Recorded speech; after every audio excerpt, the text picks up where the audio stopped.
up against who else? Nathan Finnegan, who still has not ended his charge. 25th to 13th. He's going to hold the inside, go defensive on Trangarade, but Trangarade is deeper into the corner, a little too deep. No, he keeps it from going off course with a big slide. Brings it down. Whoa! Wants to break away again, just playing footsie with that yellow line and able to hold on to it. 5, 6, 7, 7.5. That is about a second quicker. But Davis is coming through, and Davis is easily by. Quoc Ninh is not quite easily by. They're side by side, and now it's going to be a drag race as they come through. I lost sight of Quoc Ninh, and it seems that Quoc Ninh is going to try and lose sight of Davis as he's going to make the overtake here. He's got the inside down into turn 3, and he's through. 110 miles an hour up the hill. Now it looks like New Hook is going to back out of it. Still, even with the push, this is looking tough for Larson, and Day hangs it around the outside. That's not easy in Griffins. No, it's not, and now they're going to come down into the cutting where Raymond Day will have the preferred line. They try to hold on to it there. This is where we saw Boucher spin earlier, able to keep it both back under him. They continue to be side by side up the hill. Wow, this is tough stuff from both of them, neither willing to give it up. Into the wall goes Handsome Pete. It's down to 3 cars for the race win. Sowell, Cope, and Campbell. Who will make the move first? Campbell makes the duck. Cope with the duck. The block. The dive. The second block. Thomas Cope to the inside. Will Campbell get a run back? To the checker flag. Thomas Cope wins the Daytona 500. Waiting for that cone. This is going to be close between the two, and I'm not sure who's it going to be at the exit. They're going to be side by side coming out of the pits. Daly chucking that car around the outside, trying to see if there's a little bit of speed, but Romig has it for now.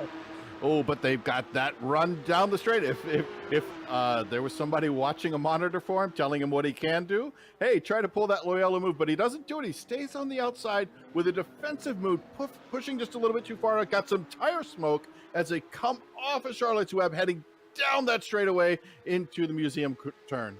And it's going to be a drag race here in a battle of the late breakers between Romig and Daly. Daly diving onto the binders.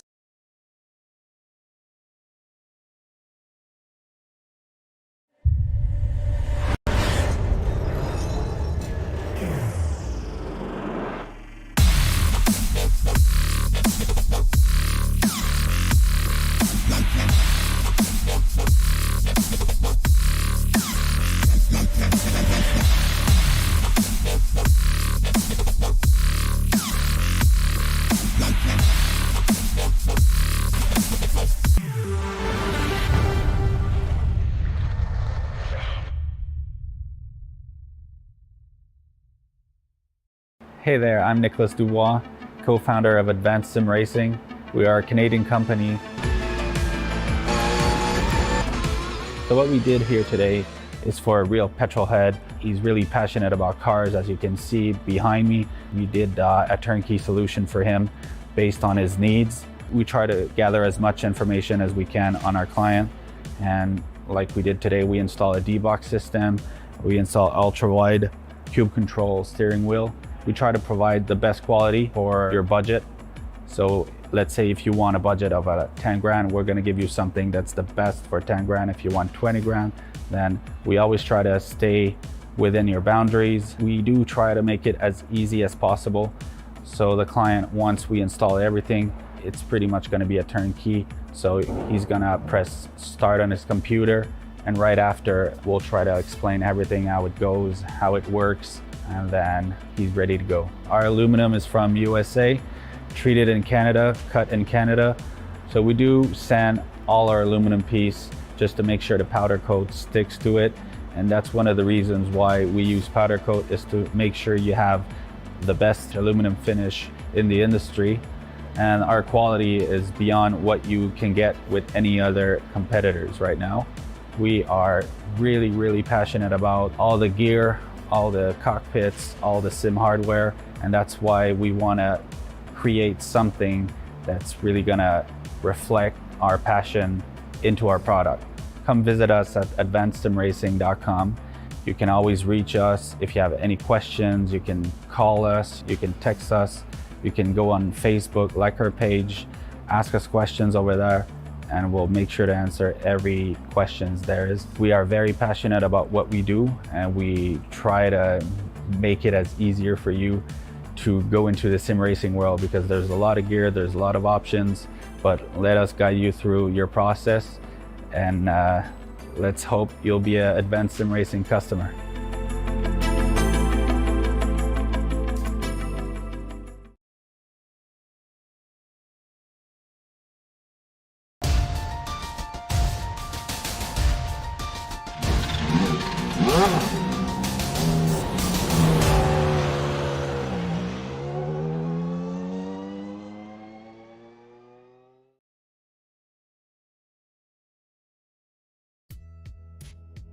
It's Valentine's Day. Love might be in the air for some if they enjoy today's challenging lineup, but others might not feel the same affection. Likewise, last week's 2 new series winners will find out today whether or not their love affair with the top step of the podium will continue as we get ready to watch round 8 of the PRL GT Pro Series. And you'll see it all live here on the Global Sim Racing channel. Hi, I'm Joe Peak, and with me in the booth is DJ Clark. Behind the scenes is our director, Zach Johnson, and he's using cameras provided by Dougie Beard. First up, the MX-5s will face off at Sebring. Let's take a glance at this bumpy, historic circuit with a look at our track guide.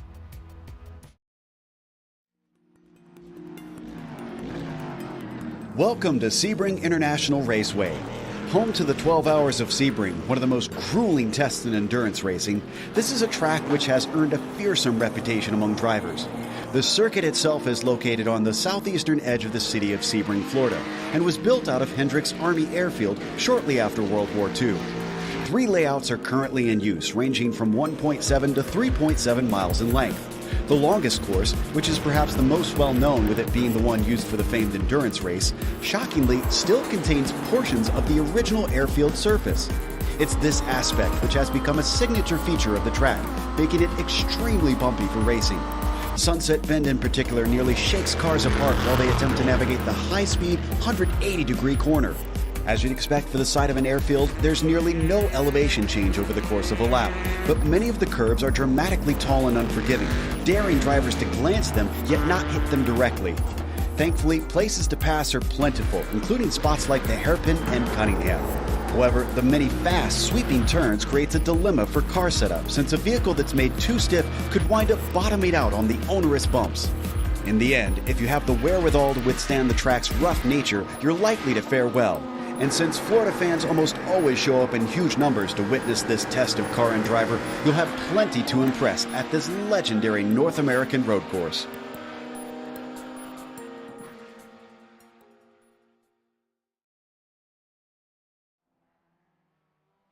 Well, DJ, I think about the only thing going for these MX-5 drivers here today is the fact that they are a lot more compliant over bumps.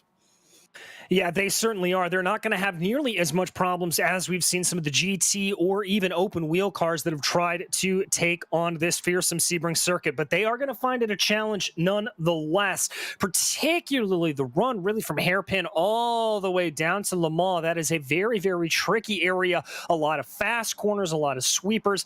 Getting the braking right for Cunningham and Tower, particularly difficult around here. Now, the 2 best overtaking opportunities, well, they kind of come hand in hand with one another. That's going down the long almond straight into Sunset Bend and then maybe trying to get a pass done down into turn 1. We've also seen some good moves going down into Hairpin, but with just as how narrow as the track gets on the exit of that corner, it can be very, very difficult to pull off. We've certainly seen drivers spin off trying to make a pass there before, but as we get ready to go to the racing, we want to remind you that our broadcast is brought to you by ASR. Owned and operated by passionate sim racers, Advanced Sim Racing designs and builds the sturdiest and most durable aluminum profile racing simulation cockpits available in the market today. Visit them at advancedsimracing.com. It's also sponsored by RaceLab. RaceLab helps you to improve your driving skills. With modern overlays, race statistics, and native VR integration, you can get the best out of iRacing. Start using it now for free at racelab.app. Today's broadcast is also proudly sponsored by ButtKicker. ButtKicker products add an incredible immersion and realism to any game. Feel every nuance and truly put yourself in the driver's seat. Check them out at thebuttkicker.com. And finally, the PRL GT Series is also brought to you by NinjaTrader. Ready to compete against the financial markets? Supporting over 60,000 users across the globe, NinjaTrader provides award-winning trading software and brokerage services. NinjaTrader is always free to use for advanced charting, backtesting, and trade simulation. Visit NinjaTrader.com to get started with a risk-free trading simulator and start tracking your performance. As for the championship, it's an interesting situation. Bradley Hawley did not win last week out at Bathurst, but Kevin Berquist had a very bad day, only scoring 9 points, making that his drop week. And that puts him a little bit behind Hawley, as well as now not having any more safety net. And look how close it is, though, as Ryan Kings jumps up now to third place. Peter Newhook falling down to P4 and only 2 points separating them. But Kings now on a tear. Can he continue that here today? Parker Muirhead only 10 more points behind in fifth place. What about the team's championship here, DJ? Well, in that team's championship, Miata Mafia continues to hold a 36-point lead over Oh God Right Turns, with 5-5 Motorsports about 40 points back from Oh God Right Turns. Crikey No Brakes trying to hold in about 15 points behind, and Fossil Racing Skull in a little bit of an island unto themselves. As for today's race, it's the same format we've been watching all season long. It's a 35-minute event out there. It is open setup, so hopefully they can get the cars to work as best they can over these bumps. And they have a drive-through penalty at 13 incidents and a disqualification at 17. And there you see at the bottom the bonus points that they can accrue here today. And we've got a few drivers having put times in, even though it does take a long time to get around here, 2.5 minutes actually, just to circulate here in these MX-5s. And Raymond Day currently holds the pole position by a whopping 0.8 of a second. Yeah, indeed. And what's very interesting here is Bradley Hawley not putting in a time yet, hasn't even gone out on track. So Hawley's going to want to try to get a good time in here. Ryan King's looking pretty good in third, and Kelly Greenhoe continuing his good run of form late in this season. Currently, that one sitting in P2. Kings just set a quicker time, and it was going to put him in his second place, but Peter Newhook just went quicker as well. So Newhook now within 1/10 of Raymond Day. And as we fly down the backstretch here, we could see some even quicker times come in. You can see some of them pulling a slipstream down into the corner. That's Hilton pulling a long day right now in the 77. And is this going to be enough? He's about 1/10 up, so he could put himself farther away. Jacques Boucher just took second from Newhook by 0.003 of a second as well. And as Day crosses the line, it is a 2:26 flat. He does now get about 0.2 ahead of P2. All right, so he's going to be pretty happy with that. That's a very, very good time for Raymond Day. We've seen some good speed out of the 77. Maybe this is the race to capitalize. He's going to have a little bit of an off track there. Here comes Jacques Boucher, currently working his way down into that hairpin. You can see on corner exit what I was talking about during that track description, just how narrow it gets there in that little flick of a chicane. Very, very difficult to manage. I think one of our two last cars that need to set a time, Gallinotto, is going to be coming around in a second, and he's looking pretty quick. Pete Thomas in the 99 is going to improve, it appears, this time, as you see him cross the line at 28.0. That'll put him into 12th. Gallinotto finally gets one on the board, and a 2:28.2 will put him into 16. So now Bradley Hawley is the only one that has not set a time. And if he doesn't get out there within the next about 2.5 minutes, he's going to run out of time to start a lap. Yeah, he certainly is, Joe, and that's the last thing he wants. He do not want to be starting from the back here at Sebring. It is a track where you can get some passing done, but you do not want to have to make anything more difficult for yourself as you go forward. Yeah, so very strange situation for him there. Not sure what's going on. Kelly Greenhoe off of the Le Mans corner and around onto the Ullman Straight. Let's see if this is going to be enough to get back up to where he was before, all the way down in 8th position after showing immense speed on that first lap. And it's coming up into Sunset Bend. This is one of the bumpiest corners as well around the circuit, on top of it being perhaps one of the most dangerous. And that number 12 machine keeps it out of the barriers, thankfully. Down to the line, looks like it is going to be quicker. And it's a 2:26.3, half a second faster, back up to P4. Good job there for Kelly Greenhoe, and you saw him taking that narrower line through there as we watched the 64 have a little bit of fun there with the 11. Ooh, that is Malcolm Foster and Kevin Berquist running side by side with each other. Now, as I was saying, the narrow line through that corner, it is faster, but it's bumpier, as it looks like Foster's got himself a little bit of a friend.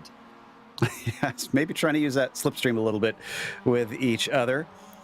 And I see Pete Bladon coming up, but he's very slow on this lap, so I'm not sure if this is going to be a quick one for him.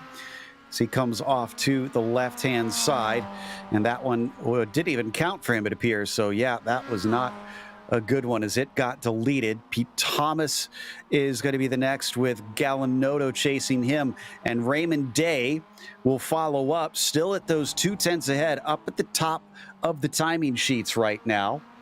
So we come around onto the main straight.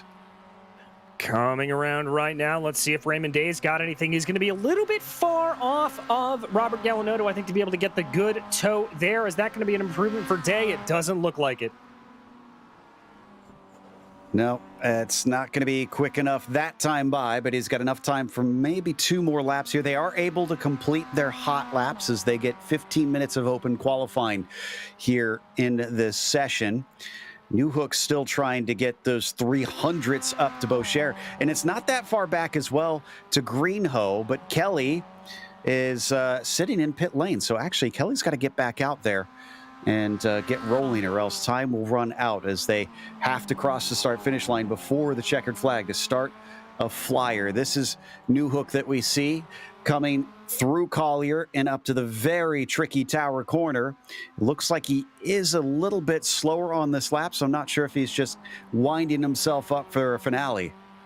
Could be trying to cool the tires a little bit, just get them into the perfect operating temperature. It is only 80 degrees Fahrenheit out on track right now, so not a whole lot that he's going to have to worry about, but still, it may just be a little bit of a strategy. Yeah, there you can see it. Little bit of wind there, 8-9 miles an hour out of the east. It's a very hazy day, though, which is interesting because the humidity doesn't look too bad, but you can see in our background that it's been almost smoky looking out there, even though they don't have that here in iRacing. And Cervantes just took second place away from Boucher, and that still is only 3 thousandths ahead of Boucher. My goodness, our second, third, and fourth place, as well as fifth place drivers, are split by less than 1/10 of a second. My goodness gracious, Joe, some very, very close running going across the field here. This is really, really tight stuff.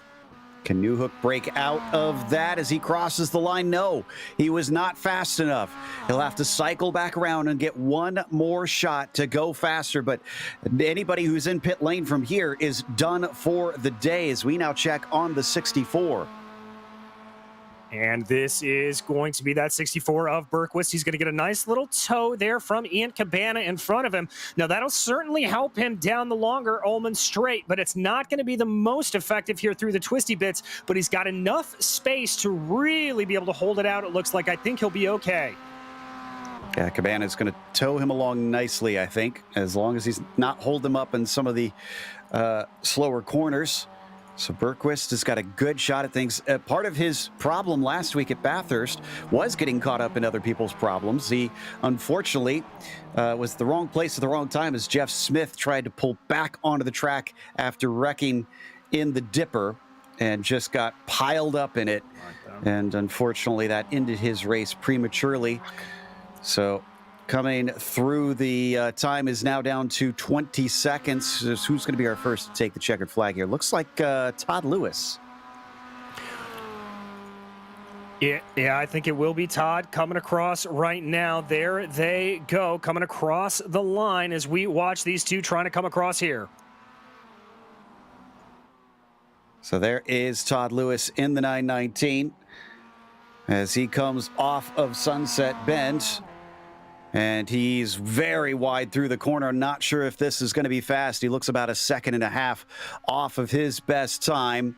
Crosses the line. Yep, that was a very slow one for him. So that's it. Then it's going to be Ian Cabana still pulling along Berquist. And right now, Berquist is hovering at just about where his best lap sits. So this is a toss-up. It could be better. It could not be. We're not sure.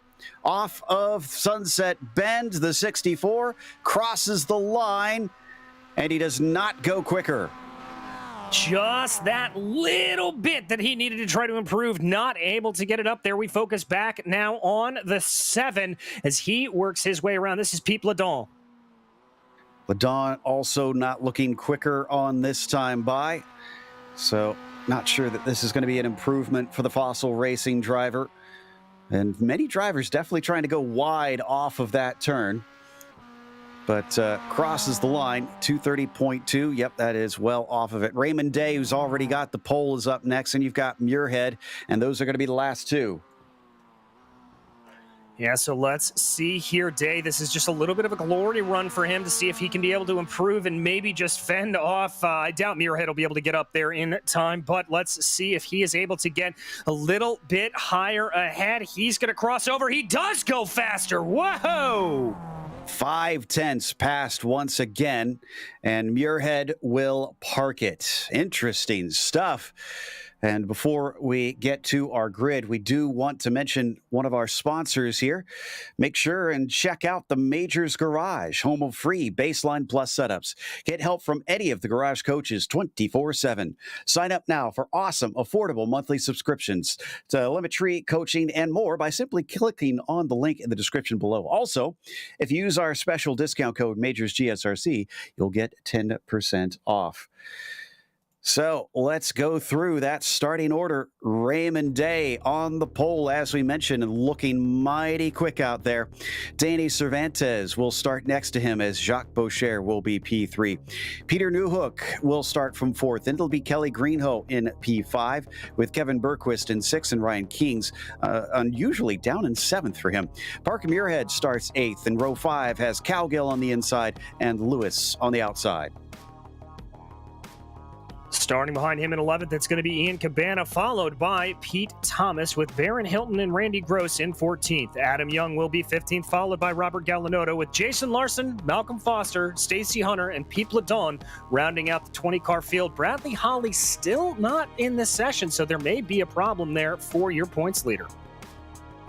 Well, that is disappointing to see. But he'll have time to try and make it up in the rest of the season, as this will count as his drop week, essentially, if he does not line up on the grid, which actually puts him at even more of a disadvantage than Berquist, because Berquist's 9 points are still 9 points that he gets, but Holly will have a 0, essentially, at his drop account. But so we... now try and wait for them to finish up here in qualifying. They're letting the clock tick down, and there we go. Now we're able to move off to the gridding. It is late in the season as well, so mistakes will absolutely be costly for the drivers. It's this round and 2 more remaining, and I believe we have some onboards here today. And, well, half an onboard, it looks like, as Peter Newhook is looking like he is maybe just a little bit shy today. But, oh, look at that. He's got a friend. He's got a helper that's hopefully going to get him a good result here today. Yeah, little kitty sleeping up there. We'll have to be nice and quiet anytime we go to Newhook's camera. Make sure we don't wake up the cat. All right. And it looks like we already have everyone out there, as we also have Adam Young on cams today as well. And the engine's already starting to rev as the lights come up. The green flag is out. Oh, no, Raymond Day did not get going. He is late on the throttle, and Danny Cervantes is immediately around him. Day's not going to have the lead into the first corner, that's for certain. But Boucher, I don't think, was quick enough to try and snatch that second place from him as well, and he'll stop the bleeding at second. Yes, he will. Boucher trying to fend off. Whoa, we've got a car way off to the outside. I believe that's Parker Muirhead there, and he's going to gather it up back under him, and he's going to fall all the way down to 16th, 17th, 18th. Yeah, he had a little hip check there from Berquist coming through turn one. Thankfully did not hit the wall. All 20 cars still rolling as they come out of the 4-5 sequence and into Big Bend. Cervantes has gotten past at the start, but Day is on him already, and he's already looking to the inside as well. Does he come back to the racing line? He's keeping a nose in and does not try to outbrake him. Meanwhile, behind, looks like just a little bit of side-by-side racing, but honestly, pretty calm start for most everybody. Yeah, everybody keeping it nice and together here to get everything going as they were. A little bit of scrappiness in the back there. That looks like people done Adam Young, maybe trying to get it around a little bit more. Down into Cunningham, and still Raymond Day is not able to get by. I don't expect this to be a difficult one to try and make overtakes, as long as you have pace to keep up, but I am a bit surprised that he's not attacking very quickly. Yeah, I am too. I would have expected to see, whoa, as that was a big chunk of grass there for Danny Cervantes in the back. That's the 55 of Gross, and I believe Cabana getting, Gross and Cabana getting into it a little bit. I think you're right there, and yeah, that slowed up Cervantes quite a bit, and he's now playing defense down into Jean Damien. Day still not trying to send the car in deep when he could have had opportunities, and now they're pulling along a huge train. This goes all the way down to, I think, Ryan King's back there in 6th place. They pick up speed once again. Will we finally see a move out of Raymond? Let's see. He's certainly starting to tail in behind, but he also needs to check his 6. Jacques Boucher could be looking to try to go. Is in the back. That looks like Kelly Greenhow, the one who wanted to try to make the move there. Ooh, and some contact between Day and Boucher. Boucher goes wide. Day loses control. He slips to the inside. He keeps it out of the wall, but Raymond Day finds it going absolutely horribly on this first lap. He's down to 12th, 13th, maybe even 14th position as Galinotto's going to pass him. Oh, pole position absolutely squandered here for Raymond Day. This is really tough stuff. We jump back up to a battle up near the front. I believe that's Kings trying to get around Boucher. And yes, indeed, Boucher to the inside. Oh, but he sends it very deep and shallow. And unfortunately, he's not going to be able to take the position away. Kings will retain 4th place. This promotes Kelly Greenhow up into 2nd. Newhook up into 3rd. Boucher down to P5 after that tiny little touch on the way into Sunset Bend. But look at this. Here comes Patrick Cowgill trying to make a fight for P5. He's trying to do it. He's going to have to go the long way around the hairpin here. A little bit of contact there between himself and Boucher, but he's going to hold it on out the best he can. Boy, they are aggressive here now. It went from a I wouldn't say timid first lap, but a very respectful first lap to suddenly everybody's got their elbows out. Yeah, big time. We're normally used to seeing some relatively cautious heads-up driving here in this series, and absolutely nobody going for caution here. Everybody going for broke here. Joe, I think they know the race for the championship is on with Bradley Holly out. Berquist especially is probably eager to try and make something out of this, and very close to the back of Cowgill. Boucher is going to try and get at least one of those spots back. We head through Bishop now. Double apex left-hander, but he's not close enough. And not quite close enough to really get that move done. Jumping back here, this is Day trying to charge back up through the field. That's Galinotto. He's trying to get the move done on going down through Jean Damien. That is not normally an area you see passing done, but Raymond Day says, I'm going to do it anyways. Oh, and a little bit wide down through Lamont, off track and into his friend. There goes Galinotto into Muirhead. I think they managed to keep it from going worse. Muirhead did not appear to hit the wall, and Foster had to check up, but that's allowed Day to streak away into 13th and focus his sights on Thomas up next. And that's going to be a bit of a sigh of relief there for Raymond Day as they go along, working their way as they go, trying to see what it is. Up front, though, Danny Cervantes looking like he's going to be under a little bit of attack here from Kelly Greenhow. Greenhow jumping to the inside of turn 1. Wow, Greeno is on it today, but we could get a crossover. Here comes Cervantes trying to use the momentum off the turn. Around the outside is there, 2 by 2 into the corner. New Hook and Kings as well. Greenho will retain the lead, and it looks like Kings will not be able to get past past New Hook. And New Hook has to back out of a pass that he attempted there on Cervantes. That checks him up big time. Look at Cervantes now. Cervantes could fight back on Greenho. It is all erupting here. We're only on lap 3 to the inside, down into the hairpin. Greenho unable to defend. Cervantes breaks a little early, though. He's got the apex. He is through, and he blocks the exit. Blocks the exit here, and that's Ryan Kings trying to get a little bit feisty there up on Kelly Greenho as well. That number 43 able to get around Peter Newhook to the best of his abilities. Now Newhook's going to try to fight back a little bit, trying to carry some more speed, but has to check himself up as they break down into Cunningham. Weaving back and forth. Drivers not necessarily aware there's somebody just at their quarter panel sometimes. And it looks like Greenho is going to be ahead of Cervantes back through Cunningham once again. Kings has got to watch out. New Hook himself looks like he might try something as they almost go too wide now through Tower, cutting back underneath. Here comes Kings.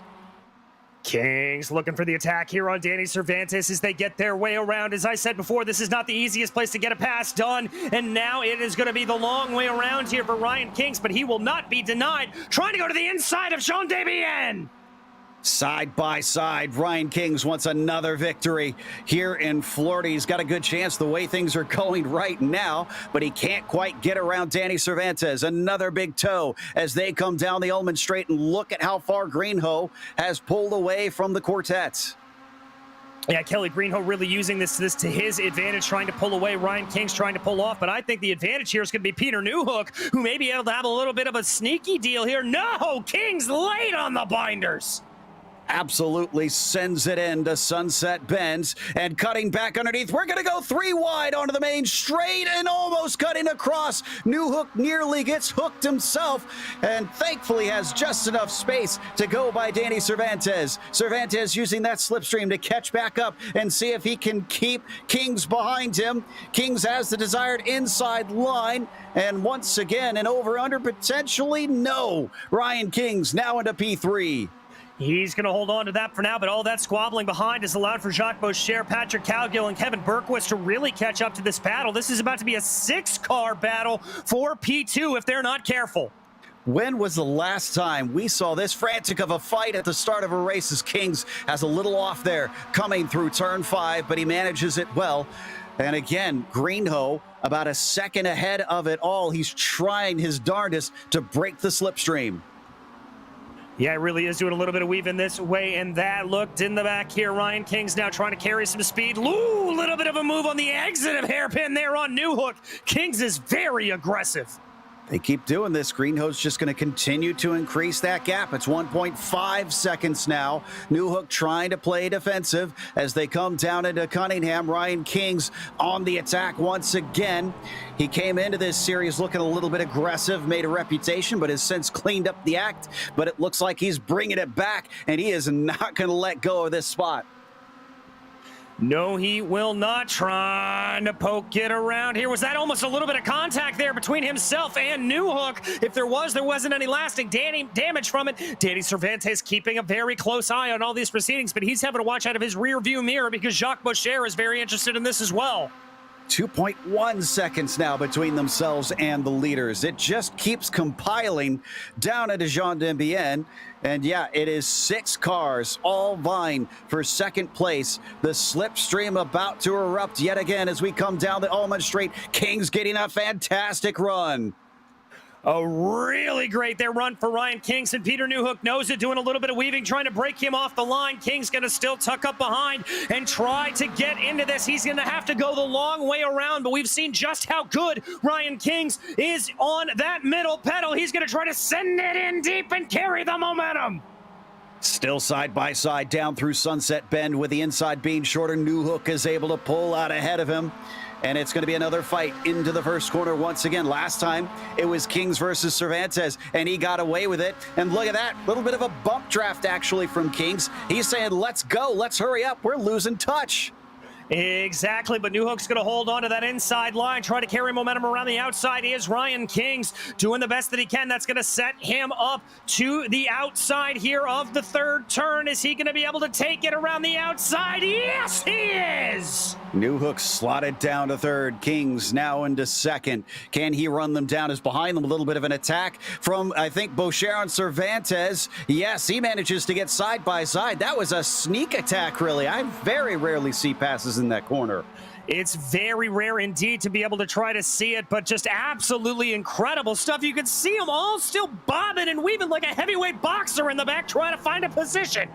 New Hook wants that spot back and around the outside. Kings can't carry the momentum. New Hook is through. It's now over 3 seconds. Greenho is making off like a bandit.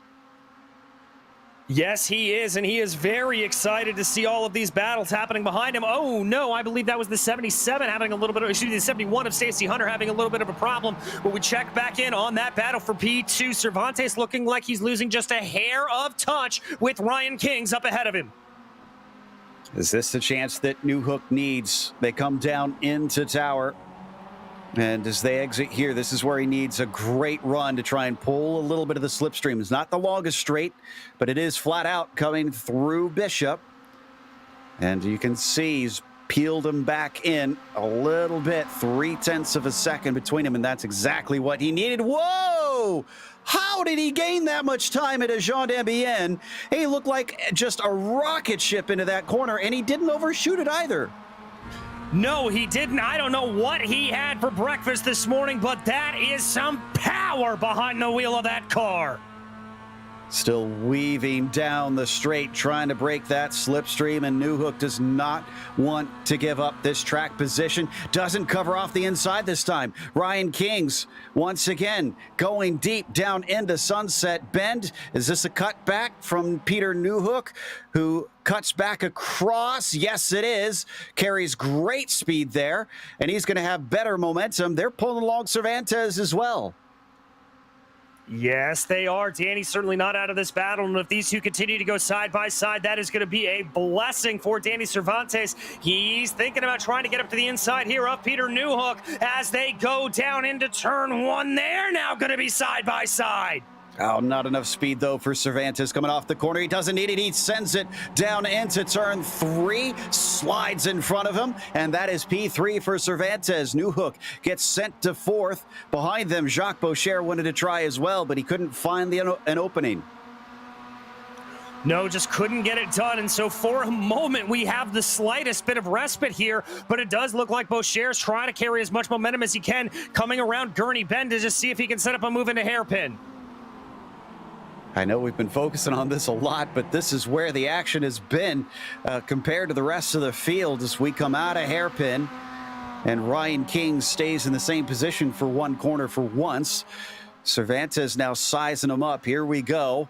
Is he going to attack down into Cunningham? No, that was a lift out of the 25. All right, so a little bit of discretion here for Danny Cervantes. I think he knows that he wants this race to settle in a little bit, but he's got to be a little bit careful. He's lost about 0.3 of a second to Ryan Kings. Doesn't want to let that gap get away. You can let it expand a little bit through this middle sector of the track, but I got to tell you, if you give Ryan Kings an inch, he's going to take a mile. And I think this is perhaps the best chance we're going to get. We have a replay on what happened today, who's made his way up to 8th in the meantime. Let's see if we can see whether or not the contact. Yeah, oh, definite contact from that angle. I wasn't sure completely if it was just maybe a little ghost contact, but it definitely was corner to corner, and that's what sent him to the inside. Great job keeping it from damaging the car, but that's got to be frustrating. Meanwhile, this is the 99. And spins off to the inside, the Fossil Racing car. 2 separate incidents, looks like, into the hairpin. Yeah, I don't think there was any contact there in between the two, Joe. Just sort of spinning in sympathy. Oh my goodness, that's Kings! We got to come back live because New Hook and Boucher have found themselves wrecked to the inside of Sunset Bend once again. Contact in this tricky corner has erupted into an unfortunate accident, both of them hitting the wall this time. Oh! Oh, and more contact with Newhook. Not sure who that was. Someone trying to head into pit lane, but was blindsided. Was that Adam Young? I believe it was. Yeah, that's the 21. That was Adam Young that hit right into him. What a time to pick to pit. He really is snake bit sometimes. Let's take a look at the accident. And just like before, it was front to back, but both of them could not get out of it this time. It had hard hits. And they weren't the only ones coming into pit lane. Looks like Cowgill came in, Cervantes his pit. So I wonder if this was a number of drivers trying to get away from all the fights that were going on. Well, Joe, that's a bit of a double-edged sword around here because, yes, you can get out of the fights, and that's really going to help you through that second sector of the track. But going through the first sector and the third sector, you don't want to lose the draft. If you lose that draft, you can actually find yourself losing some time. And so it's a little bit of a risky call here, I have to say, to dive down pit lane when they did. As the sun continues to set here in Sebring, Florida, Greenhoe leads by 5.5 seconds, and now you can see the second place battle has dwindled down to 2. It's Berquist ahead of King, so they at least have those two to work together. So as they come through Jean Debienne, who is going to be able to start gaining time? Do they have enough, as that was a wide run down through Le Mans out of Berquist, unfortunately.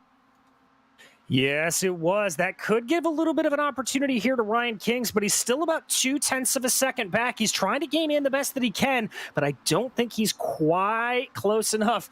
Don't look now. Who's that lurking in the background right there? That's the 77 of Raymond Day. Obviously, some pit stops playing into this, but he's already back up into P4 right now. Yeah, and he's only about 7 to 8 seconds behind the leader. Well, he was 9 seconds, but Kelly Greenhoe is responding to the others by pitting in, just to make sure he can cover them off. So Berquist carries on, and so does Kings. He'll be our temporary leader. Day now, well, I guess for temporarily, 3.5 seconds behind the leader. Yeah, so it's really pretty impressive the time here he has been able to make up from Raymond Day. You can see he's got the bit between his teeth, really chucking that car through the corners and trying to gain as much time as he can. Greenhoe just finished his stop, and he's exiting back out in what looks like 10th place or thereabouts, maybe 11th, as there goes Bladon. The Willie, oh no, he spins! Greenhoe spins right in front, he gets hit! That was Pete Thomas! Oh my goodness! And he apologizes over the radio immediately. Just an absolutely bizarre set of circumstances for a race that looked like it should have been wrapped up in a pretty bow. Oh my goodness, just when you thought this couldn't get any stranger, that happens, Joe. Everything coming to the fore here, and yeah, we're going to go back and check out the replay. Greenhoe just bringing it out, putting on the throttle a little bit early, tries to catch it, and unfortunately, Pete Thomas just left with nowhere to go. If he was on a single screen, he probably had no idea that there was going to be a car there until he suddenly came to a halt. Yeah, let's watch from his perspective. You might see, yeah, you can just kind of see him up there. So he could see it coming, but he wouldn't expect it. And yeah, broken hearts on Valentine's Day. Our pole sitter lost the lead on the first lap and then nearly spun. Now a driver who should have had an easy win finds himself wrecking himself, and Berquist and Kings now vying for the lead. Are we going to see more drivers have broken hearts? Are they going to wreck into each other? Joe, am I crazy, or is there a problem with the left rear of Berquist? He's sparking. Well, you're right. This has got to be some sort of bug here. It looks like he's got damage on the left rear wheel, but it's not, yeah, it's not slowing him down. So yeah, hopefully we'll get some, the server to recognize that, and it'll update the car. And as Kings pits in, this, well, who is going to lead this darn race? That's the question. By the end of this, who knows who's going to be in the lead? Everything just firing off here. I'm checking on my screen. Okay, and it fixed itself on my screen at this point, and it looks like here on our directors it did as well. So that was just some strange circumstances. Not sure if he had a little contact from Kings at some point that we missed, but definitely gave us one of the stranger things we've seen on this channel. Kings still, no, he's done with his service, but it was long. It was 20 seconds, and Patrick Cowgill is coming along. Patrick Cowgill might be our de facto leader here, as he's able to go by Ryan Kings. My goodness, somebody call M. Night Shyamalan. This has so many twists, it's unbelievable.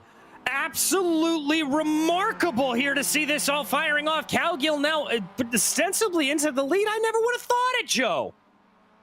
Now, he still has to wait for Kevin Berquist to pit. Berquist could still be our leader, but that could promote Cowgill up into second then, theoretically, because everybody else in that front group pit, and it looks like it did not work out for them, or most of them. So, in fact, Newhook, Newhook had a lot of his repairs. I forgot about that. Yeah, I'm looking down through the order. Kings, Cowgill, Boucher still needs to stop, but he was also involved in that contact with Newhook, but he decided to carry on. This is just the strangest race I've seen in a long, long time, and Berquist comes down through Le Mans. He's got about 2.5 seconds back to Day, but is Day quicker? That's something. And all this craziness, we haven't checked to seen the pace of Day yet. No, we really haven't. We're not sure exactly how he's going to be and how he's going to stack up to everybody. And remember, Day has not come down pit lane yet, and that is one of the big questions here. This is just, oh my goodness, Joe. I need another pair of eyes to be able to focus on this. Okay, Berquist is pitting, and Day's going to follow. I think we are at the end of the pit window here. If we see Larson and Hilton, we can probably count that as the end, and drivers have to come in to take fuel to make it to the finish from this point. And I can confirm Larson and Hilton are indeed pitting in. Okay, so Berquist, where will he cycle out in terms of Patrick Cowgill, who is still fighting with Kings, getting his fuel, the 64, waiting patiently. It's about 16 to 17 seconds for a good stop here, but we've seen as high as 20 seconds and onto the main straight. Here comes Kings. He's not going to settle for anything. He wants to make sure that he is leading anybody that is on the same strategy of him. Berquist is now heading out. He's finished his stop at about 17 seconds. It's a decent one. He should have a gap, and as he gets the throttle down, he is a good second and a half ahead of Kings, who goes a little wide.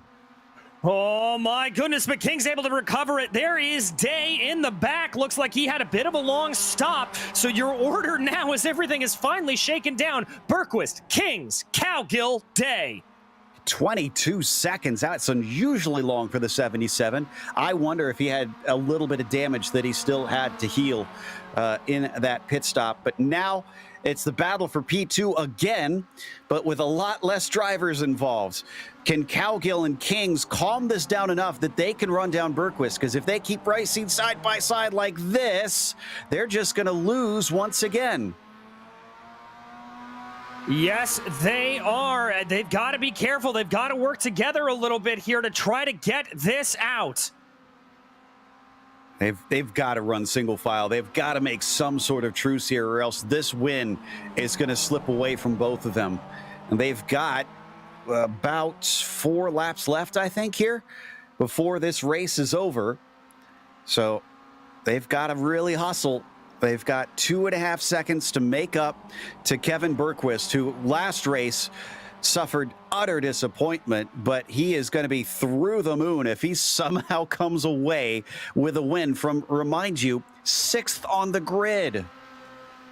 Well, and remember, this was all set in motion by a slow start here from Raymond Day. Now, looking at lap times, we've got to wait until they cycle back around to see if Day is going to be able to catch back up, but that's the other part of this equation. If these two continue this spat between Kings and Cowgill, Day may have a chance to get himself back on the podium.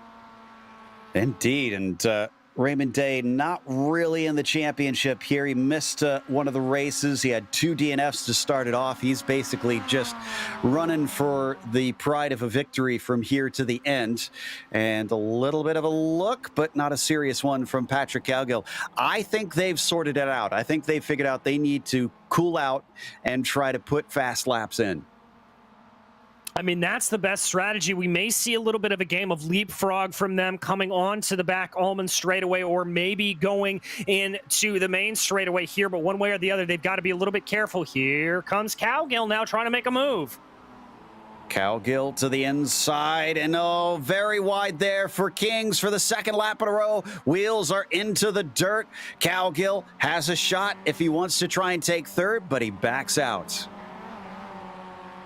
I think that's a smart heads-up play there for Cowgill. He knows he doesn't want to try to go too crazy on this, wants to be a little bit calmer. Indeed, it's still at 2.7 seconds, so in fact, they've lost a little bit of time here on that last lap. So at some point, they do have to just fight each other for the position, and I think Cowgill says, now's a good time for me. He's going to send it deep, but he makes the corner. Cowgill now up into P2. All right, so Patrick Cowgill not letting sleeping dogs lie here. He is going to try to push ahead, but something tells me Ryan Kings is not going to let that go quietly. He pulls up to the rear bumper. He thinks about it, and then he backs out. He had momentum. Almost looks like he got held up a little bit there through Fangio. And just behind them, we had a pass for 14th Hunter past Bladon, a little bit farther down the field. I hate that we haven't been able to show them much, but I wanted to keep the audience aware of some of the other fights that have happened out there. And out of Tower, Cowgill still leads Kings. Still no attack back to try and regain P2.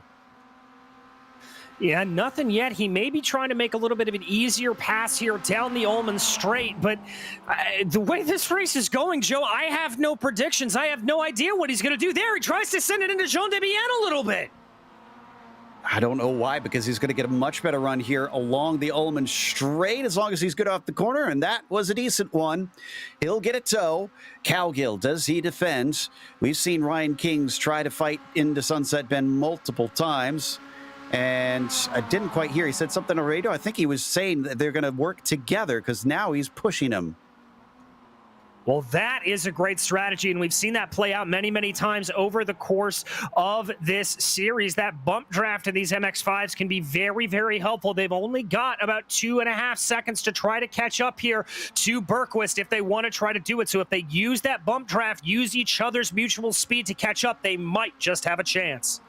Yeah, last time for Cowgill was a 28.5. Berquist, it was still a 28.3. What about Raymond Day? 27.2. Look out. Raymond Day is coming. He is faster than all three of them. Yes, he is. He's got about 3.2 seconds to make up. But Day, we've seen the pace over at a single lap that he's had. He could certainly try to catch up here. Here's the thing, though. He was a 1.5 seconds faster that last lap. So Raymond Day realistically is going to be with them, I think, on the final lap of this race if he keeps that pace up. Down into the hairpin. Ryan Kings not pushing it. Still hovering at about 2.5 seconds up to Berquist. Yeah, just holding out a little bit here. We're seeing them stay in line a little bit more. Watching here to see now what Day is going to be able to do over the course of this lap. Joe, I can tell you he has already shaved off about 0.6 of a second.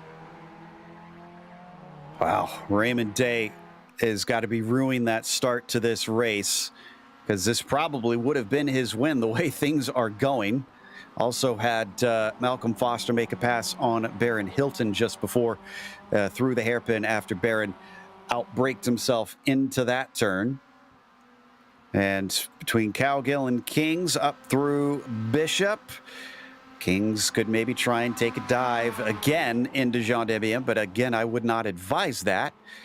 And he is not going to try it this time. Oh, but he loses control of the car. He's way offline at a moment where he needs the best exit possible, and more tires into the dirt, nearly losing touch. That puts that battle to rest. And causes a chance for Raymond Day to have an even quicker third place. He may indeed. That gap is only about a second, and now Raymond Day is going to feel some of the effects of the draft as they pull their way along the Ullman Straight. So that is music to the ears of Raymond Day. All right, and if anything, it'll give him a better chance at trying to leapfrog from car to car now, because like you said, that slipstream giving him better speed.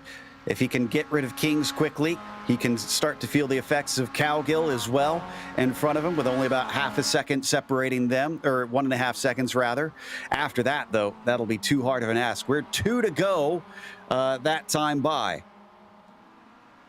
We are indeed, in Raymond Day all over the back of Ryan Kings now. Kings still trying to make up that about a 1.3 second gap up to Patrick Cowgill, but he may be driving with a little bit of the red mist, and that could be costing him ever so slightly. Oh, he's definitely driving with red mist. The car is all over the place. 4 wheels into the dirt once again, and his speed is nowhere. Here comes Raymond Day. He might be on the outside, but he's got much better pace coming down to the hairpin. Does he cover him off? He does not, but Kings doesn't appear to fight it either. No, starts to fight it a little bit there through the middle of the hairpin, but able to keep everything nice and together. I think Kings just needs to kind of take a breather here, gather things back up under him. You do not want to be a driver that drives angry. That never pays well. Unless you're Alexander Rossi, I guess, as Raymond Day comes down into Cunningham. 1.6 seconds up to Cowgill. Second place still on the cards. Berquist has been smooth as you like up at the front. Yeah, he has just been maintaining this gap of about 3.5 seconds. This is picture perfect here from Kevin Berquist, exactly what he needs to do.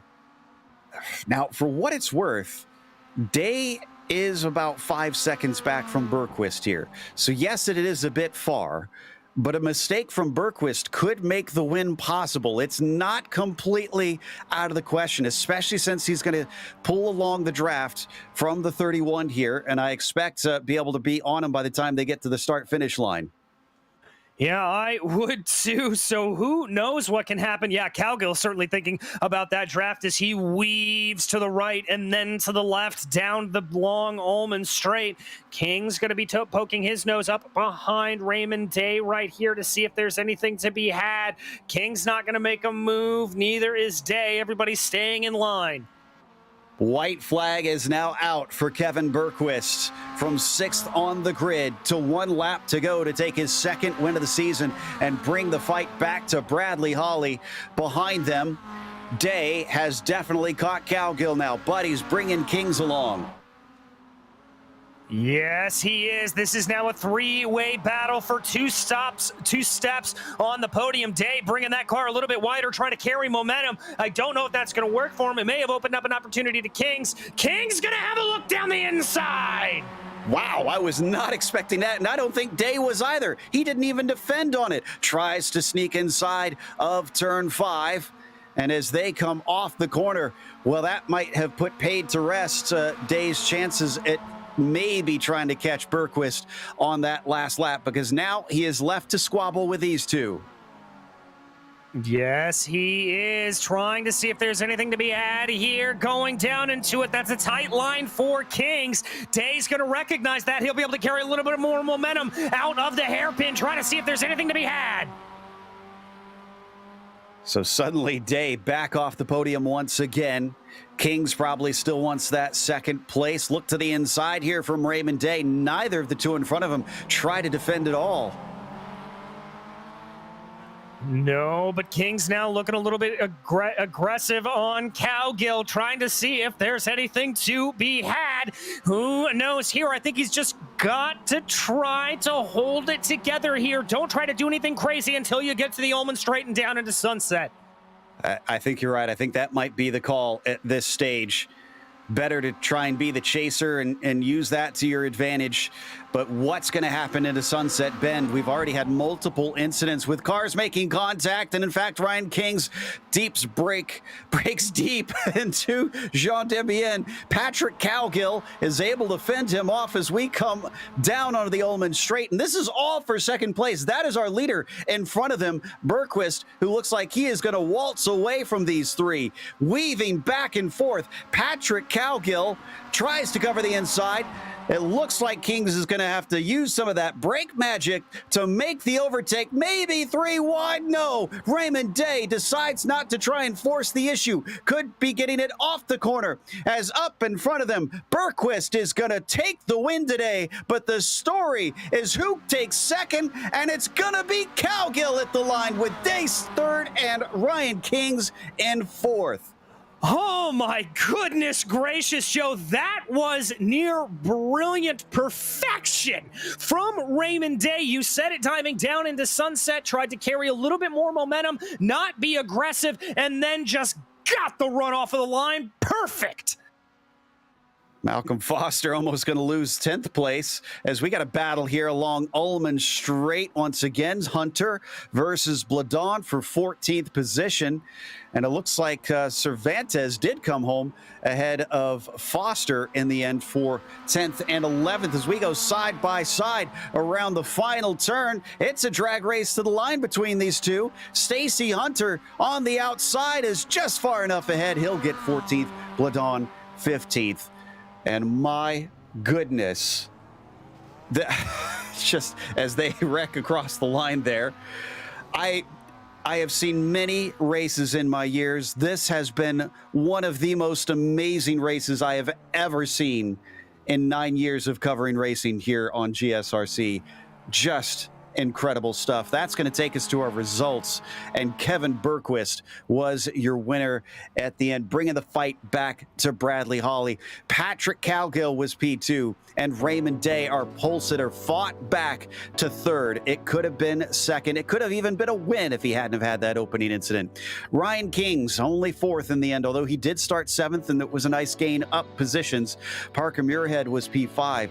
Ian Cabana up 5 spots to 6 as Jacques Boucher went down from 3rd to 7th. Then Jason Larson, 17th to 8th. Tip of the hat to you, sir. Baron Hilton was 9th, and Cervantes from the front row to only 10th.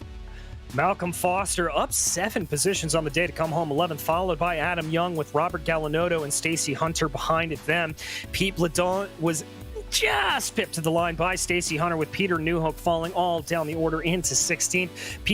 Todd Lewis was 17th, followed by Pete Thomas, a lap down, Kelly Greenhoe, a DNF, and Randy Gross, also a DNF, and Bradley Holly, did not start on the day.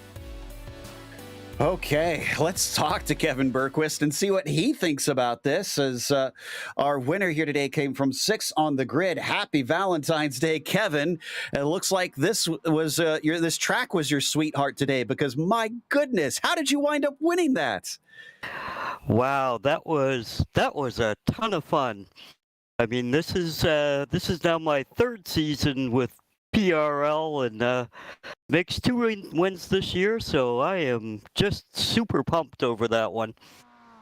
I think you have full right to be. We were super pumped up in the booth calling this. As you saw things start to unfold in front of you, you could see all the battling. Then suddenly the pit stops happened. And when you emerged, what was going through your head when you realized, I'm leading now? It was really nice to have a whole lot of clean air in front of me. Boy, I kept watching my relative behind me. I can't wait to rewind the broadcast and watch what was going on back there. You'll have plenty to watch. My goodness, we're still trying to come down from the high of that race. And even better, Bradley Holly not able to start today. This brings you back into the mix. So how are you feeling about the championship? Yeah, we're just taking it one step at a time. I mean, Bradley is definitely the man. I wish he could have been out there today, because I actually really felt good and felt like I might have had something for him. But hey, we'll take it. Well, again, congratulations on win number 2 this season. Is there anybody you want to thank?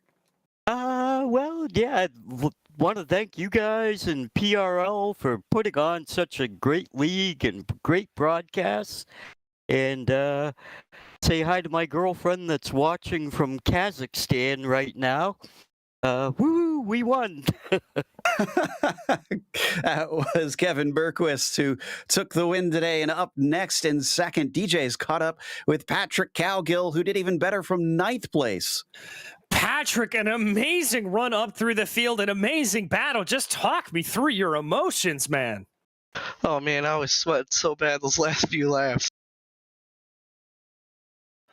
Oh my goodness. Well, I mean, in those last couple of laps, were you looking at the aggressive approach? Were you trying to defend? Where were your eyes going during all of that? And what were you trying to do there? I was mainly going for the defense. It seemed like the more I tried to go faster, the slower I was getting. And I think that's why Ryan and Raymond caught up so fast there at the very last lap. But I was trying so hard to catch Kevin, and he just kept pulling away and pulling away. Well, in terms of that run, I mean, talk me through that final corner. You obviously saw both Ryan and Raymond trying to throw those moves on it. What was your mentality trying to hold on to it going into sunset there on the last lap? I was just hoping that I didn't over push it like I had been the last few laps before that. And with him on my Ryan on my outside, I had a feeling that he was going to go too wide, and so I was just going to have to mess with Raymond. And coming off of the corner, I think I pushed him close enough to the wall that he kind of backed off a little bit, or he just didn't get a run because I ended up staying in front of him. But that was pretty exciting there. I mean, it was indeed, my friend. Anybody you want to thank for this well-deserved podium today? Well, first of all, I got to thank Danny. During practice, he went through a lap with me and helped me get my brake points down and my turn-ins and all that stuff. So I got to thank him for the second place. I got to thank you guys for putting on the broadcast, PRL for putting on the league, and my teammates over at SRT Esport for all the help and support that they give me.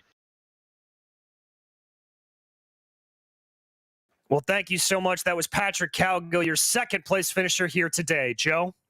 That's going to wrap up this race, but believe it or not, we still have more to come. The GT3 Pro-Am Series will race at the fearsome Bathurst. Stick around for one more race this evening in the PRL GT Pro Series.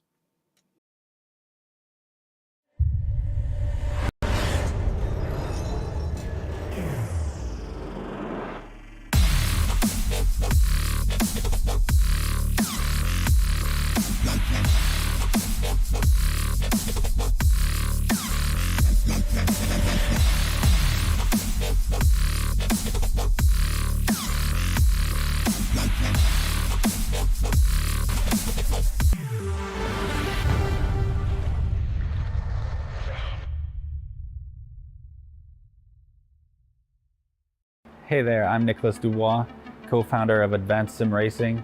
We are a Canadian company. So what we did here today is for a real petrol head. He's really passionate about cars, as you can see behind me. We did a turnkey solution for him based on his needs. We try to gather as much information as we can on our client. And like we did today, we install a D-box system. We install ultra-wide cube control steering wheel. We try to provide the best quality for your budget.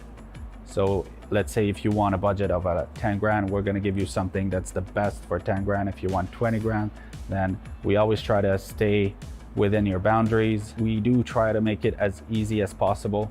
So the client, once we install everything, it's pretty much gonna be a turnkey. So he's gonna press start on his computer, and right after, we'll try to explain everything, how it goes, how it works, and then he's ready to go. Our aluminum is from USA, treated in Canada, cut in Canada. So we do sand all our aluminum piece just to make sure the powder coat sticks to it. And that's one of the reasons why we use powder coat, is to make sure you have the best aluminum finish in the industry. And our quality is beyond what you can get with any other competitors right now. We are really, really passionate about all the gear, all the cockpits, all the sim hardware, and that's why we want to create something that's really going to reflect our passion into our product. Come visit us at advancedsimracing.com. You can always reach us if you have any questions. You can call us, you can text us, you can go on Facebook, like our page, ask us questions over there. and we'll make sure to answer every questions there is. We are very passionate about what we do, and we try to make it as easier for you to go into the sim racing world, because there's a lot of gear, there's a lot of options, but let us guide you through your process, and let's hope you'll be an advanced sim racing customer.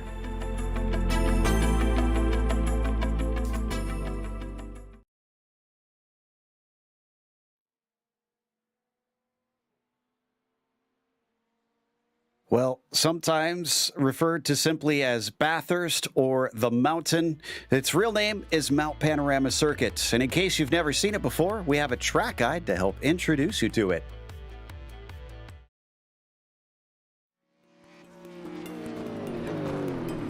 Welcome to Mount Panorama Circuit. Most drivers simply refer to this place as Bathurst, with it being located just to the southwest of the city's major hub. But most ominously, and perhaps appropriately, it's been nicknamed the Mountain. With more than 500 feet of elevation change over the course of a lap, it's easy to understand why. Though originally built for racing, it's become a street circuit over time, with the track itself used for regular traffic and featuring residential housing all along the roads. This makes this 4-mile, 23-turn course incredibly unique in the world of racing. In the past, the track has hosted a variety of types of cars, including open-wheelers. But modern safety standards means that most competitive racing has now been limited to sports cars and touring cars. However, the dangers are very real due to the incredibly high speeds and lack of runoff throughout much of the circuit.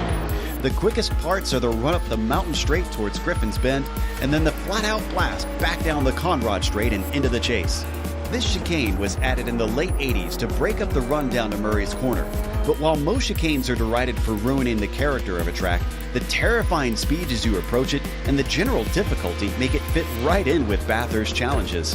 However, the toughest portions are undoubtedly along the mountain itself, with notorious corners like the Cutting, Rock Skyline, the Dipper, and Forest Elbow. In fact, one of the more unique worries of this course is that all of these parts are so narrow that track blockages due to wrecks are not uncommon in the first few laps. The Australian fans often line the fences and hillsides to witness the daredevil spectacle of drivers trying to claim King of the Mountain. You can't blame them with how rare of a sight a track like Bathurst is today.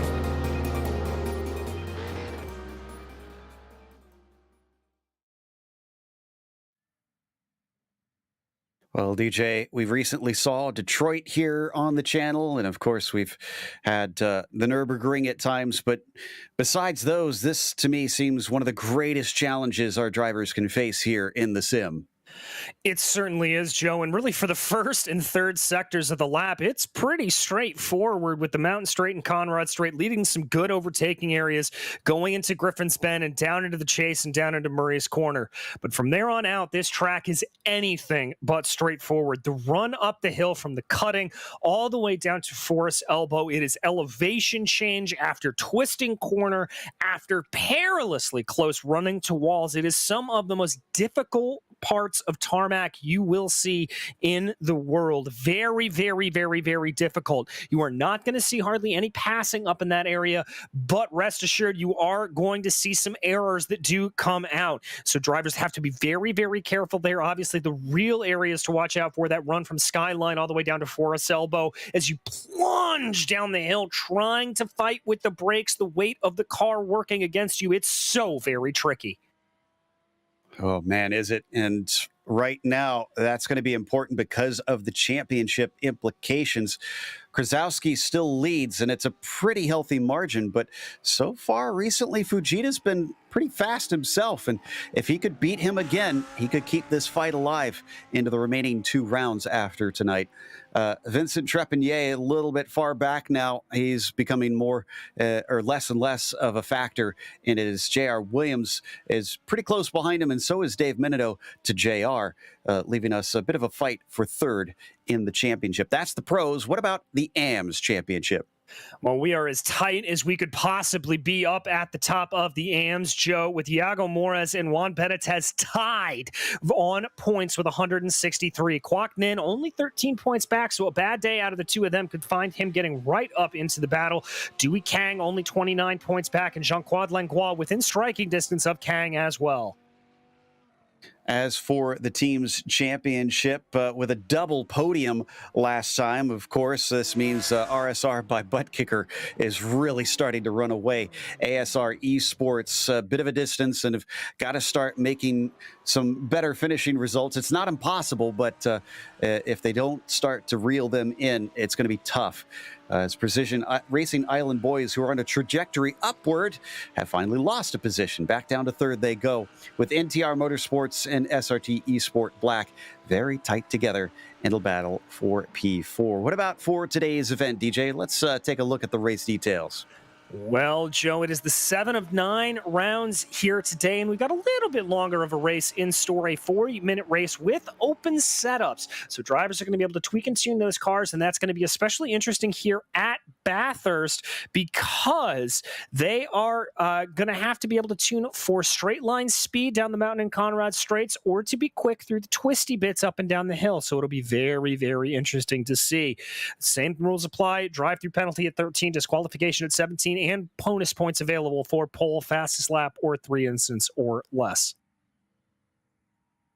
And looks like qualifying has at least half the drivers with a time down, but they're only gonna get 3 here today with this 10-minute session. It's over 2 minutes to try and get a time on the board. Elliott White is actually our pole sitter right now, with Krasowski about a quarter of a second behind him. Yeah, we've got some pretty close battling. And remember, this is a very, very long track, just over 3.5 miles around here. So as we watch White trying to work his way down around here, we'll have to see what happens. Now, this is a place that I think the Lamborghinis and the Audis will be specifically strong in that sector too, but watch out for that BMW on the straightaways. We've talked a lot about that straightaway speed in that Beamer, and it could come back to bite here. Juan Benitez really will need to get a lap in soon, as he doesn't have one counted yet. And Teddy Lowendick, who came off of his first podium here in the PRL, and now our first shoey on air that we witnessed, as Elliott White goes, well, no, he does not go faster. That one was deleted. So he'll get one last shot. And Teddy finally puts one down, but only 8th place, and Teddy just spun it, and that is his day done for qualifying. Yeah, it is. And going down into Hell Corner, very easy to do. Also very easy to run wide here at the exit of Murray's. They're just 90-degree corners, Joe, but they are very, very tricky. Let's see if Liviere is able to do anything there. Does it look like he's got it, so he's going to have one more lap to be able to get going. Also, Kazuki Fujita, the 320 car, still needs to put a time in after his first win here in the PRL. Is this one going to count for him? That looked tidy off the corner. 2:03.3. That will bump him up into 6th. One last shot now for the 320 car. And a few more drivers heading towards the line. I see Jordan Kuntz coming up. And then we got a big gap until Caven Norris reaches the line.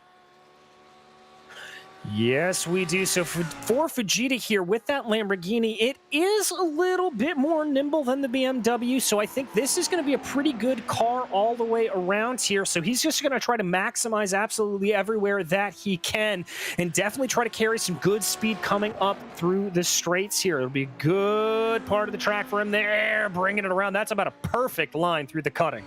Really was taking it right up to the edge. As we now ride on board the Japanese driver, seeing if he could get himself maybe onto the front 2 rows and try and go for a second one. Keep Krasowski honest. Ooh, Caven Norris just put a 2:04.4 in, but that doesn't seem to push him up the order. He stays in 12th position. Cody Hatch just crossed 2:05.0. He gets 14th place from that.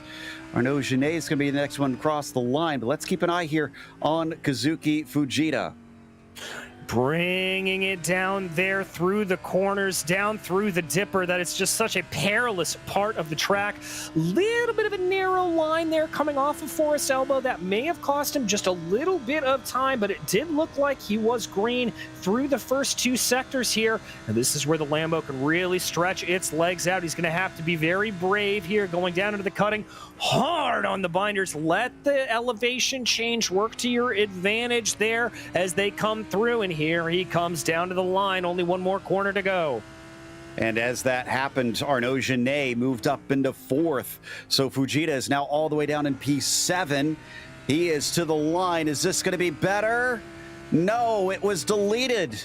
He had an off tracker, touched the wall somewhere. So the 320 has got a bit of work to do. 20 seconds left. Do we have anybody who can complete it?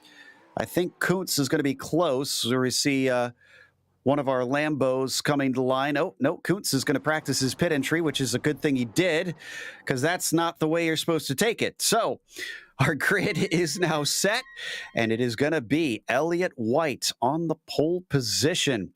Daniel Krasowski, who has won the majority of the races this season, will start from 2nd place. Dominic Olivier will be in P3. Arnaud Genet starts 4th, then it's Iago Moraes in 5th. Kwok Nin will be in 6th, and that is a all-am 3rd row. That's impressive. Kazuki Fujita behind both of them in 7th. Jean-Marc Tremblay starts 8th. After that, Teddy Lowendick only 9th today, and Jeremy Gonsalves will start 10th. Starting off in 11th position, it'll be Dave Menino, followed by Juan Benitez. Remember, he's involved for that tied battle for the AM lead. Caven Norris and Alexander Baton will be behind them with Alan Roth and Cody Hatch in row 8. Marc-Andre Desjardins will be in 17th, followed by Dewey Kang with Jordan Kuntz and Vincente Sepulveda rounding out your top 20. From there, Tommy Brisson, Tyler Campbell, and Jerome Bertome failed to set times. And you can see it is actually pretty dark out here already. They've started at 8 p.m. virtual standard time in Australia. So it's going to be into the night here for us. But thankfully, that means pretty cool conditions at 79 Fahrenheit. A little bit of wind at 10 miles an hour, 16 kilometers for those wondering. We got some onboards for you, though. I believe Juan Benitez is going to be one of the ones. Juan going to be starting this from 12th on the grid after. Also with us, and Caven's view is going to be from the 13th position at the start. So right back in the mid-pack, and then Teddy Lowendick just a little bit in front of him. And happy Singles Awareness Day. I'm pretty sure he's married and has a kid, doesn't he? So I don't know what he's complaining about. Just Teddy being Teddy, I think, having a little bit of a laugh. I know he's married. I don't know if he has a kid or not. I thought he had said at one point that he recently had a kid in the last year, but we'll double check on that, see if we can confirm as we take off on the pace lap in the Porsche pace car. Is going to give control to Elliott White. So can Elliott manage to keep Krasowski behind him, or is Daniel back on the horse here? And going to be a tough one to deal with. We haven't seen a whole lot of Elliott White this season. Had pretty decent results back in round 5 when we were at Spa. But other than that, hasn't had much to write home about in the races he did show up for. But we come out of the final corner, Murray's corner now. Is White going to make it a quick one? Yes, he is. He's already on the loud pedal, and the green flag is out across the line. Look at that defense from Krasowski, immediately covering off Olivier, but Olivier chucks it down into Hell Corner, and it looks like he's got a better exit, too. They're now going to drag race up to Griffin's Bend. Yes, they are. Here they're going to be in that straight drag race, and that's going to be Genet trying to hold on behind in that Lamborghini to see if there's anything to be had. Absolutely nothing there between the two of Krasowski and Olivier.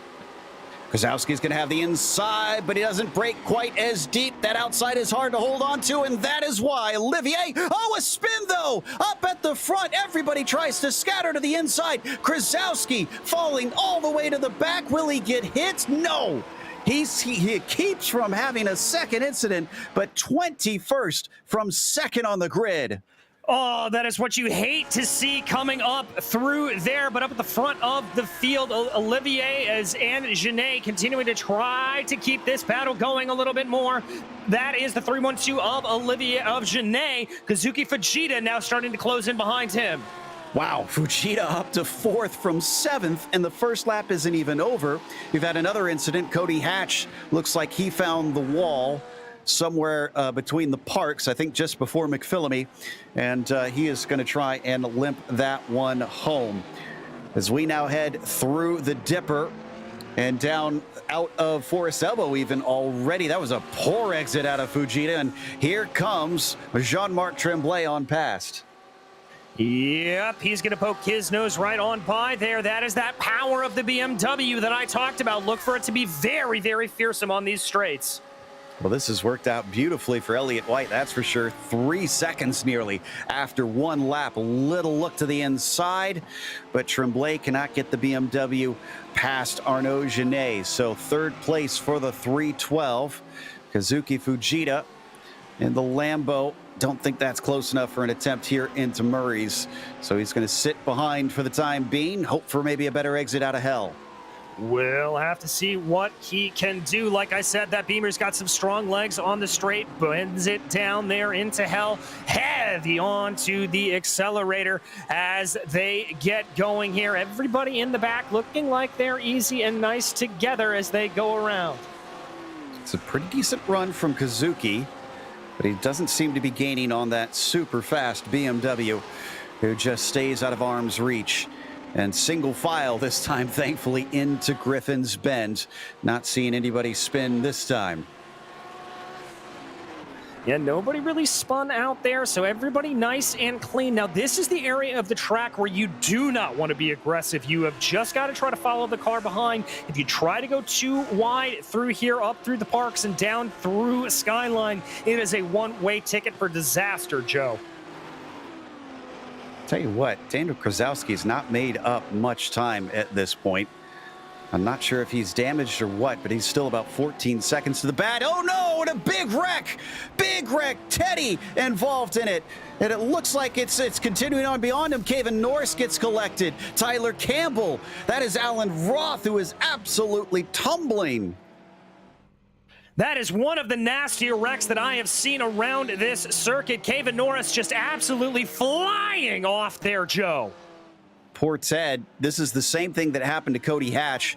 Tires just a little cold coming up to McPhillamy Park, and the car spun. Caven Norris was sent into a spiral from that. Big thwack from Dave Menino. He was another one that was involved. And those behind, unfortunately, I think for Alan Roth, wow, look at that. Oh, that's got to be race done. I don't know how he can come back from that. There was a second incident, essentially. Alan Roth just started to spin it on his own, and poor Tyler Campbell just couldn't find a way around.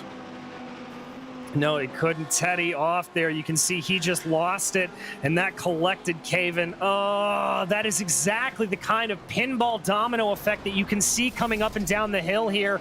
Yeah, and there, I think that was just a solo incident, maybe just a little bit of incident fixation there out of the 12. Yeah, he must have been trying to brake, and that Porsche does not like going through fast corners, shifting its weight. Yeah, he saw it happening, snapped on him, and that's all she wrote. Oh. Well, the lucky one in that was Alexander Breton. The 89 moves up to 11th place and just snuck through, and a bunch of cars behind him, honestly, gained a lot of spots as well. And to think this is the most light we're going to be having, it's only going to get darker and more scary. I do not want to be these drivers right now, Joe. I can't even make it up and down this hill with the lights on, let alone when it gets dark. These guys are going to have to be relying on their own skill and gumption to be able to get around here. This is where you just have to know this second sector of the track by heart. Well, sadly, for a few drivers, their Valentines involved the kiss of death instead here out at Bathurst, and it looks like Elliott White is going to try to ignore that to his best he can and become a Singles Awareness Day celebrator, just taking the single number up at the front and that number 27. Olivier's about 3.7 seconds behind him. You'll see him come over the crest right about there. Yeah, so White being able to pull a good advantage here. That 4 seconds is just enough breathing room. He'll be able to just keep going on here, not have to worry about too much. The Porsche here, watch for it to struggle a little bit later in the race. Yes, it's cool track temperatures right now, only 79 degrees out on track, but that Porsche likes to spin its rear tires a little bit, and so you got to be a little bit careful of that. Oh, a little bit of a look in the back. Oh, Quacknin trying to defend on Gonçalves, but he can't hold him behind, and the Porsche flies through as Juan Benitez is now going underneath the 55. He's going to try to get it 2 for 1. Can he get the car wound up? He almost does. He's a little bit off the apex, but Gonçalves lives to fight another day, and he keeps the spot. Really impressive there from Gonçalves to be able to hold on to that, but I don't think this is done. Riding on board with Benitez. He's going to have a look around the outside here. Going to try to make that going into Griffin's Bend. We've seen how badly this can go before, and he just finds an opening before Kwok Nin can sneak underneath him. There's a little bit of flashing lights there. I think that was from Nin. Not too happy about that move. No, I don't think Kwok liked that at all, but there's nothing he can really do about it here for the next minute or so. Coming up and down the hill, we continue to ride on board here with Benitez. There you can see that Ferrari working its way around. Remember, we talked about the Ferrari, a good all-arounder. I'm a little bit surprised that Benitez is the highest up here in that GT3 Evo. And this is an important one because this is the fight for second in the AM race here today. Right now being held by Benitez. Moraes is unfortunately scampered off, so he's not really concerned about what's happening amongst these guys. But Kwok Nin and the other AM, Gonçalves is not an AM. And Breton, who's actually caught up because of this fighting, also an AM back there in 11th overall. Yeah, indeed. So a little bit of a battle starting to erupt there. You see the 89 of Breton starting to catch up the Audi. That's going to be very, very good up and down the hill. That Porsche, though, up in front starting to stretch his legs a little bit. Gonçalves certainly has the speed that move was not a one-off. Breaking hard into the chase. We've seen so many cars go off into the runoff here over the years, but thankfully looks like everyone is clean through that time. And up into the final turn, we jump a little bit ahead, and look at this. Fujita has gathered himself back together, and he is on top of Genet. Yes, he is. Lamborghini versus Lamborghini. A little bit of a wiggle coming off of the corner there for Arnaud Genet. Fujita here just needs to focus his car behind, tuck up behind in that draft. I don't think he's quite close enough here to really get a move done necessarily, but he is going to just try to put some pressure onto Genet up the hill. Oh, and it's easy to pressurize people here, knowing that you have to be picture perfect up and down. And though it is hard to pass, as long as, even if you're a little bit slow, obviously, you can keep somebody behind, but then they're going to be right on top. If you just look at that slide from the Lambo of Fujita there coming off of the cutting, he is going 10/10ths. Yeah, he is really pushing that car. We saw him during qualifying, just absolutely pushing the car hard around the cutting. Ooh, little bit light there coming up over the bend on McPhillamy Park. That would worry me as a driver. That may tell me that Kazuki is pushing the car a little bit too hard. Now, Kazuki, one of the more aggressive drivers in this series, but that aggression always seems to be tempered. He seems to always have it under control, so I'm not going to sit here and second guess the 320. Wow, we had an impressive pass from Tyler Campbell to get by Marc-Andre Desjardins. Gutsy stuff through McPhillamy Park.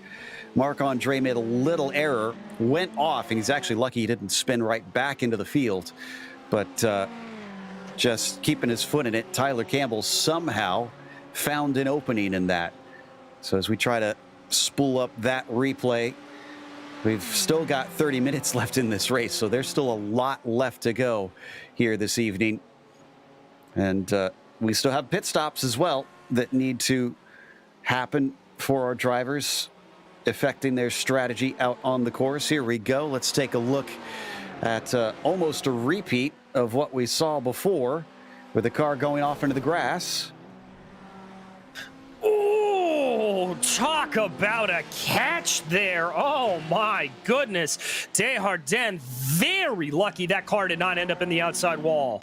Yeah, if the worst that happened to him was he lost one position, he really needs to thank his lucky stars. Here's the view from Campbell. Oh, did he clip the inside wall? Is that what caused it there? Yep, that's what happened, Joe. He just tagged it a little bit, and that's what kind of sent that car careening into the outside. Very, very heads up, good car control to be able to keep that under him. Just amazing stuff that we're seeing here this evening as we come back live.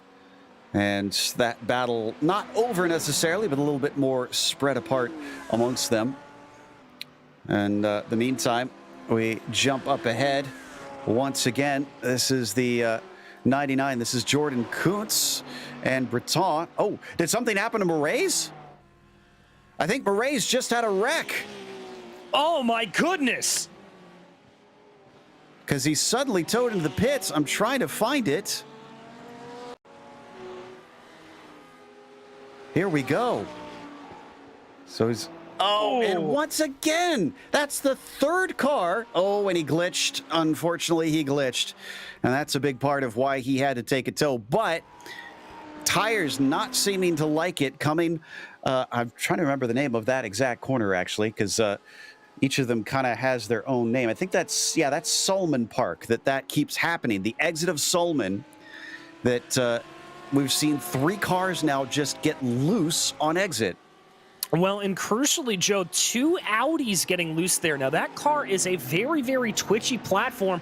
Remember, mid-engine, and it likes to dance around a lot. It's not a big fan of trail braking. If you try to trail brake too aggressively in that Audi, the car is just going to absolutely want to step out on you. And I think that's the problem that we saw happen there for Teddy Lowendick and him.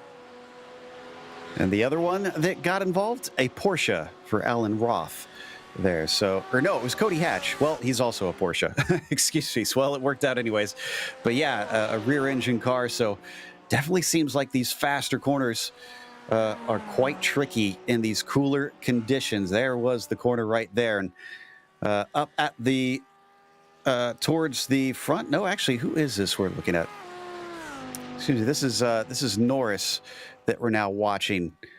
So he's been into pit lane. He's had to take some repairs. He's running in 17th. And he's got a very deformed rear wing, it appears, here at this stage in the race. Back to the 99 once again. Jordan Kuntz and Alexander Breton just inside the top 10 as they come across the hill. Exactly. They come up over the hill right now, trying to catch down a little bit more. Ooh, little bit of a run. Not going to have to back it off, though. Still sticking with it. Oh, my goodness. They're pushing hard. I thought Kuntz was going to slide into the wall there. And thankfully did not hit it. It's going to be good practice, though. Well, actually, no, they already had the 12 hours of Bathurst, didn't they? So, that's already done and dusted. It's been a chaotic couple months here of racing. Whoa, a lot of weaving. They're coming down into the braking. That was Fujita and Genet. And Genet's feeling a little spicy now if he's trying to go that hard on breaking the slipstream. I've got to say, that has got to be good news there for Kazuki Fujita. That tells me that he is in the head of Arnaud Genet. You see that much action being taken. I'm smiling underneath this sim if I'm Kazuki Fujita. Absolutely. You know you've gotten in the head, then you know that's half the battle won right there. And up the mountain straight, yet again. Still, don't think we've seen any scheduled stops. Daniel Krasowski was in and out in 9.3 seconds. How long ago was that? Oh, that must have been just this lap. So actually, Krasowski might be our first driver to have taken a stop. Interesting. Well, and remember, Joe, he really didn't have too much damage from that first lap incident. So Krasowski seemingly able to get out and on his way there. So that should be a good barometer there. Didn't have to get any damage repair. Didn't have to get anything like that. That should be about what we're looking at. I think 9-10 seconds for a pit stop. Okay. And I think this is a good call. He's not going to run into any traffic this way. He's got 25 seconds to the next car up.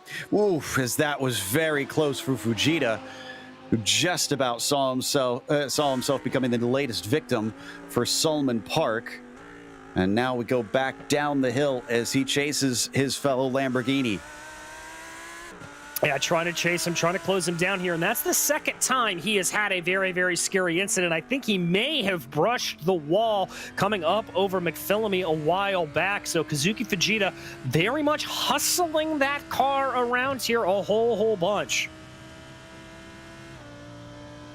So right now, you're not missing anything at the front. White leads, Olivier leads this car that we're trailing now, Genet.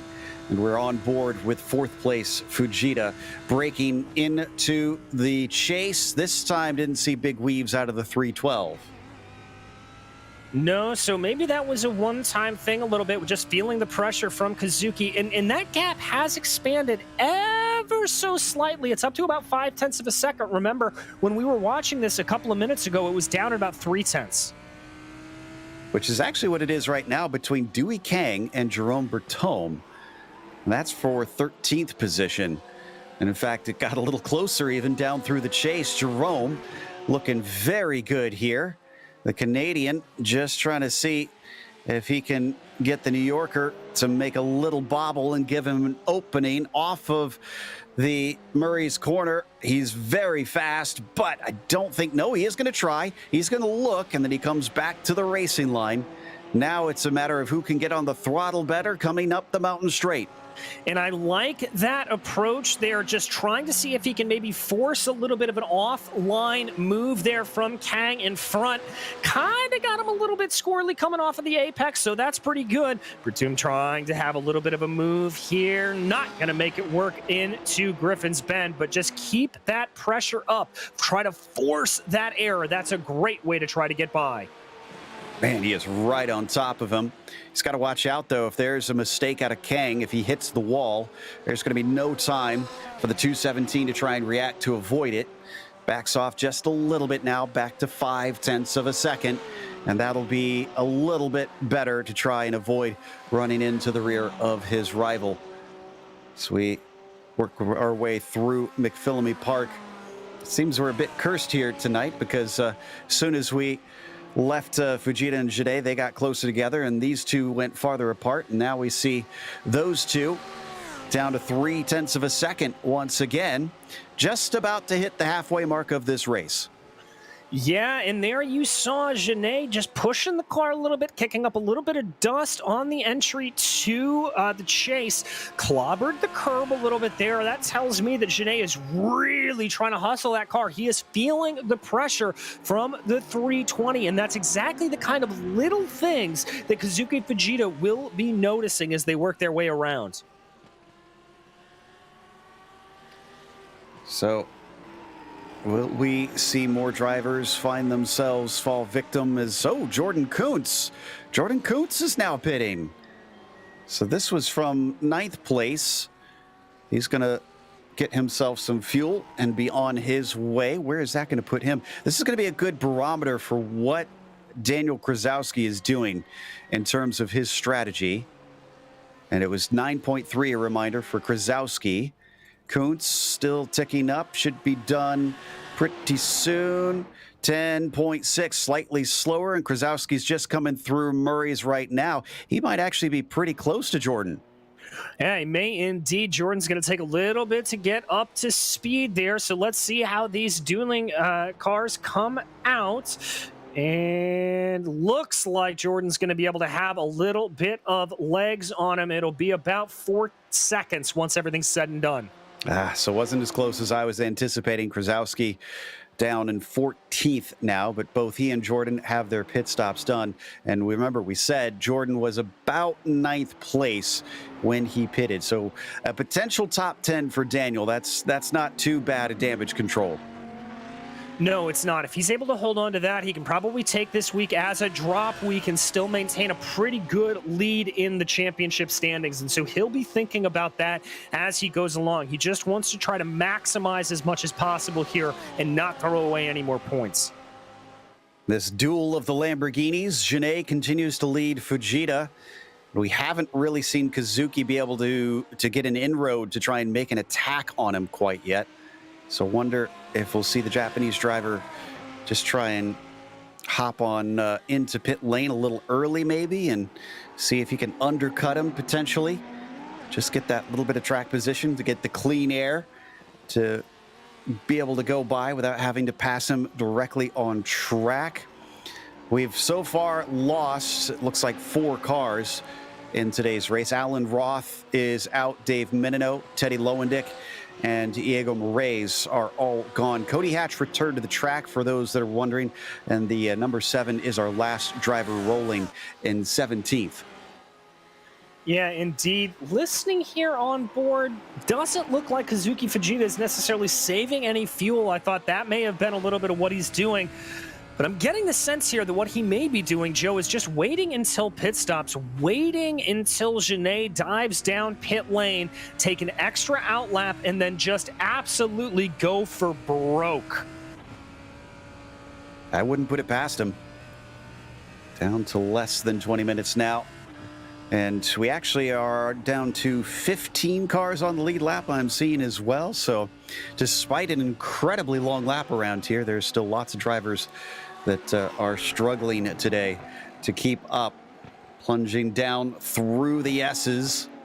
Boy, if you thought it was hard finding your marks through these blind corners before, now you've got just those headlights illuminating what little you can see into Forest Elbow and the ever critical exit off of it as they pick up speed down Conrad, and Fujita just doesn't seem to have the speed when he needs it. No, he doesn't quite ever get the good jump off of Forest Elbow. Now, they are going to have a little bit of a fly in the ointment coming up soon in the form of Cody Hatch. That's going to be a lapped car down in 17th position that they will be coming on here. So that could present something, maybe as a little bit of an overtaking opportunity for Fujita. Could it be a pick for the 320 machine? We just don't know yet. They've got to still get up to the back of him. Not even close enough, I think, for the blue flags to start waving. Still not seeing any of the front runners come into pit lane. Looking back, and yeah, all the way down to like 10th place or so. Nobody is ducking in a lap or two early. And it's a bit of a narrower pit window around here, both because of the heavy fuel usage on those long straights and because the long lap times is nicely done there for Cody, letting them through. Long lap times mean there's fewer laps to try and wiggle around to do it at a different time. Yeah, exactly, Joe. You've got to be a little bit more cautious when you try to do that. If you make a mistake on the fueling, it's not like a little short track where you can just kind of coast it in and be able to gain that lap time back. If you run out of fuel around at this place, it is massively detrimental to your cause. Yeah, and it might be a cruise downhill to the chase, but it's a long cruise. So through the various parks once again, up to 0.2 of a second. Fujita finds himself regaining once more. It's a game of cat and mouse between this pair, as it has been for almost just about since the drop of the green. Let's see what Kazuki can do with Forest Elbow. Has he figured it out? Has he finally figured out what is costing him time? He's a lot tighter in, and yeah, that looked way better.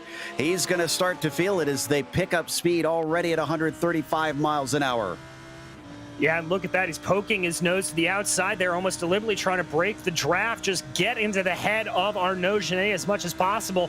Now, he could look for a move here into the chase, or he could look for a move down into Murray's. We often see that as well. Early braking there for Kazuki, not wanting to run into the back here of Arnaud Genet. Going to come around here. Doesn't look like he's going to go for it. Neither driver diving down pit lane.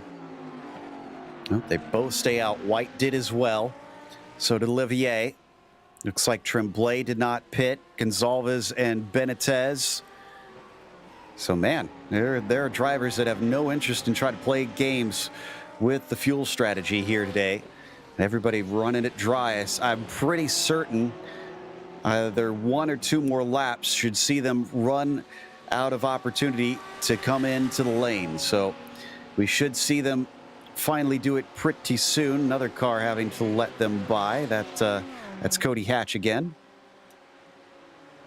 Yeah, it is, as they're having a little bit of problems there. This is the battle right now for P6. This is Gonzalez and Benitez. Benitez, currently your highest placed AM driver. Kwok Nin has fallen off the back of him to the tune of about 3.5 seconds. Yeah, remember it was Moraes earlier, and the 55 picked up the pieces. Looking at an AM win. Kwok Nin is about 3.5 seconds back. So yeah, I'm not sure that he's really going to be able to catch unless he gets a mistake or is really pushing in the remainder of this race. And did Jerome Bertome just make a pass? Yes, he did. He managed to get by Desjardins out of Griffin's Bend in that little chute up into the cutting. That is another one that is not often that you see an overtake.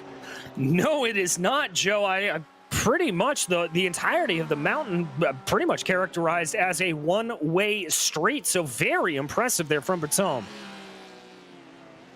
Let's take a look at that one. He did take advantage of the fact that Desjardins made a small error coming out of that right-hander, and you're going to see it here. Just a little wide, and Jerome saw it. He knew he's not going to get many chances. He gets to the inside, plays chicken, and wins out. Very, very gutsy stuff there from the Porsche driver, being able to muscle his way on by. So we've got some pit stops. Looks like they're starting to fire off. I'm seeing Tremblay coming down pit lane. The first to bites, but nobody's joining him. Everybody else carries on beyond, so he must think that he was being held up a little bit, and he's willing to take the risk. Checking to see if we got anybody else in. Nope, looks like absolutely zero other drivers are going to be pitting this lap. It is only Tremblay. Where would he come out in terms of Krasowski and Kuntz? Now, Krasowski has since overtaken Kuntz. We were watching other things so much that we failed to notice that. Tremblay easily out ahead of them. All right, so he is currently the highest driver to have pitted right now in 12th position. And yeah, he's got about a 10-second gap back to Daniel Krasowski. So that is plenty of breathing room there for Tremblay to be able to hold on to. Still watching this fight here over Skyline. Brock Skyline there with Fujita on the tail of Genet, making sure that he cannot put a foot wrong around this dark Australian circuit. Down into Forest Elbow once again, and he just slips up a little bit. Kazuki's not going to have enough of a run, most likely, but this should be it. We should see both of them in this time. I've got my eye on your leader, Elliott White. Indeed, Elliott coming down pit lane here, so this should be the end of the pit stop cycle. We haven't talked about it, Joe, but this pit in, very, very tricky. You have got to make sure you are on your toes to nail it. I'll be honest, I've never liked this pit in. It scares me. You have to push so hard, and if it goes wrong, you look like a fool. And so... Fujita! He's able to go another lap. You mentioned he could be saving fuel, and it looks like that was accurate. All right, so to use the phrase, it is now hammer time for Kazuki Fujita. He has got to absolutely put the pedal to the metal here and try to put in a bonkers lap. I don't think anybody else is going to be able to make it to this lap. Someone's going through there. Oh, that's Cody Hatch. He's a lap down. Yeah, Bertome is in. And Desjardins. Wow. A single driver daring to go to the end of lap 15. Kazuki Fujita to see if he can jump Genet in this. 10 minutes left to go. And it looks like White's back out. Olivier is. Genet has returned to the track. No changes amongst that group. This is a gutsy call here for Kazuki. He has got to hope that he has got his fuel numbers right. If they are not, this is disaster for him. By the way, Daniel Krasowski, after that pit cycle, up to 8th position. But from here on out, I'm pretty certain he has to try and make overtakes on the track and not in the pit lane because, as we mentioned, only Fujita is the one left that needs to pit in. It's about 1.7 to 1.8 seconds up to Nin for the next position, and that was a hit to the wall. And I was going to say, Joe, he is not going green. He's not putting in the best times that he can, but that hit to the wall may just cost him that third place. I wonder if he was having to just lift and coast in some corners and carrying the speed through the center just put him a little bit off. Is he got enough? Is this going to be a sputter into his box as he comes down into the pit entry? And naturally, he is coming in. Here we go. He sounds good on fuel. I haven't heard a sputter out of him yet. Keeping it in second gear, now dropping it down into first. He sounds good on fuel, so I think he's been able to calculate this right. Impressive stuff, but what did that wall clip cost him? White's already by. Olivier coming through. Now it's Genet that he should be in the fight with. He hits his stall. Genet's just coming past the pit entry now. Fujita's timer ticking upwards. 6, 7, 8, 8.5. Super short stop from the 320. And I think this may just be enough to nab it, and indeed it is! Kazuki Fujita able to jump Arnaud Genet in the pit sequence. Oof, so let's hope he didn't get damage from that hit too. Clearly he wasn't slow because my goodness, yes, he was 1 second faster, but man, he jumped him with 2.6 seconds clear as they exited. So Fujita has the track space. Can he now scamper away and claim himself another podium here? And up at the front of it all, Elliott White, 8.5 seconds ahead of Olivier. Well, and remember, Joe, this is crucial for Fujita and any title hopes that he may have. He is second to Krasowski and only back by about 19 points. And so he wants to try to pick up as many points as humanly possible over Daniel. And with Daniel having a bad day like this could be just what the doctor ordered. Let's see. Krasowski still in 8th, has not caught Kwok Nin yet. So yeah, that'll be at least 5 positions as it sits right now between the pair of them. Now, there's not huge differences in points in those positions, but it's definitely enough that he'll see a chunk taken out of that 19-point gap. We're understanding there's a penalty for the 73 for too much damage. Gonsalves is, I think, in pit lane right now. Yes, he is. He had an issue coming out of the chase. Here it is right here. Well, he touched the dirt, and unfortunately, that just sent him in a spin cycle. So yeah, that seems natural that he had to come in and take repairs. Wonder if he's going to be our latest DNF today. Maybe. That is probably some pretty heavy damage to the front of that car. The one thing he's going to have going for him is it being a rear engine machine. The engine is not up there, so he may not have too much. This is a nice little battle, though. This is Kwok Nin and Juan Benitez duking it out for 6th place and for top of the AMs right now. And that is in front of Krasowski as they're going to go by the lapped car of Roth, who stays out of the way of both of them. So that 33 that you see behind them in the BMW, who is creeping forward. Daniel, only 1.5 seconds to go. Maybe a look to the inside. Thought Kwok Nin was going to think about it, but then thought twice. Better run there coming through Griffin's Bend. Oh, is he going to have a look to the inside of the cutting? No, he's going to back out of it, but that's going to cost him some time and allow for Krasowski to close in even more. Got to think that Nin does not want to be caught by Daniel. He wants to put a car between himself and the 33. As we head up through Solomon. And let's see if anybody gets caught out by this corner. Nope, all 3 of them are going to stay facing forward this time. 5 minutes left to go. The laps are ticking down, and the opportunities, frankly, will start to run out. Yeah, indeed, they will, Joe. You've got to try to get this down. We are not going to have a whole lot of time here, I think, with running 2 minutes, about 3 laps to go at the line now for White. Yep, and he just crossed that line now, so you are correct. 3 laps to go. There he is coming up to Hell Corner. He's not only been whooping up on Olivier there, about 10 seconds between the pair of them, but Fujita, who we've been focusing on his battle with Genet, he's 22 seconds behind Elliott White. The pace has been phenomenal. Oh, Kwok Nin just got Benitez. Benitez went off at the chase, and that will not only give up that spot. Are we going to see Krasowski try and make a move? Doesn't look like it. There was some flashing lights from Benitez. Did he get help? I think he did. I think he did as well, Joe. Let's see if we can spool up that replay and find out exactly what happened, but I think that wasn't exactly the cleanest of moves.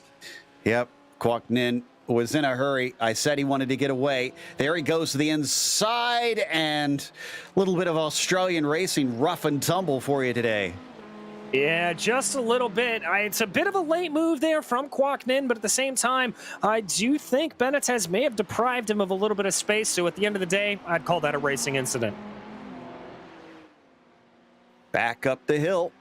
Now Benitez has to deal with Krasowski instead. Half a second between the pair of them. Some of that gifted by the little off that Benitez experienced through the chase. And out of the cutting, oh, that was slow. That was very poor from the 55 now, and the 33 knows it. Yes, indeed, he does, trying to be able to get his way through there, but this is not the area of the track where the BMW is going to be strongest. Remember, it is strong on the straights, so I would watch out for another move like we saw out of Kwok Nin. Get a good draft down the Conrad straight and try to have it into the chase. Yeah, I think that's the move, honestly, right there. We'll see if he thinks the same as he tries to set it up here. First, got to set it up through Forest Elbow. Got to get the exit that you need. Yeah, it looked decent, but I don't think he's close enough. No, he's a little far back there. We've seen about that 0.3 of a second advantage not play out. You need to be within about 2 coming off of Forest Elbow. So I think here that Benitez is going to be able to buy himself some breathing room, even though, as I say, that looks like he's getting closer. Who is that down pit lane?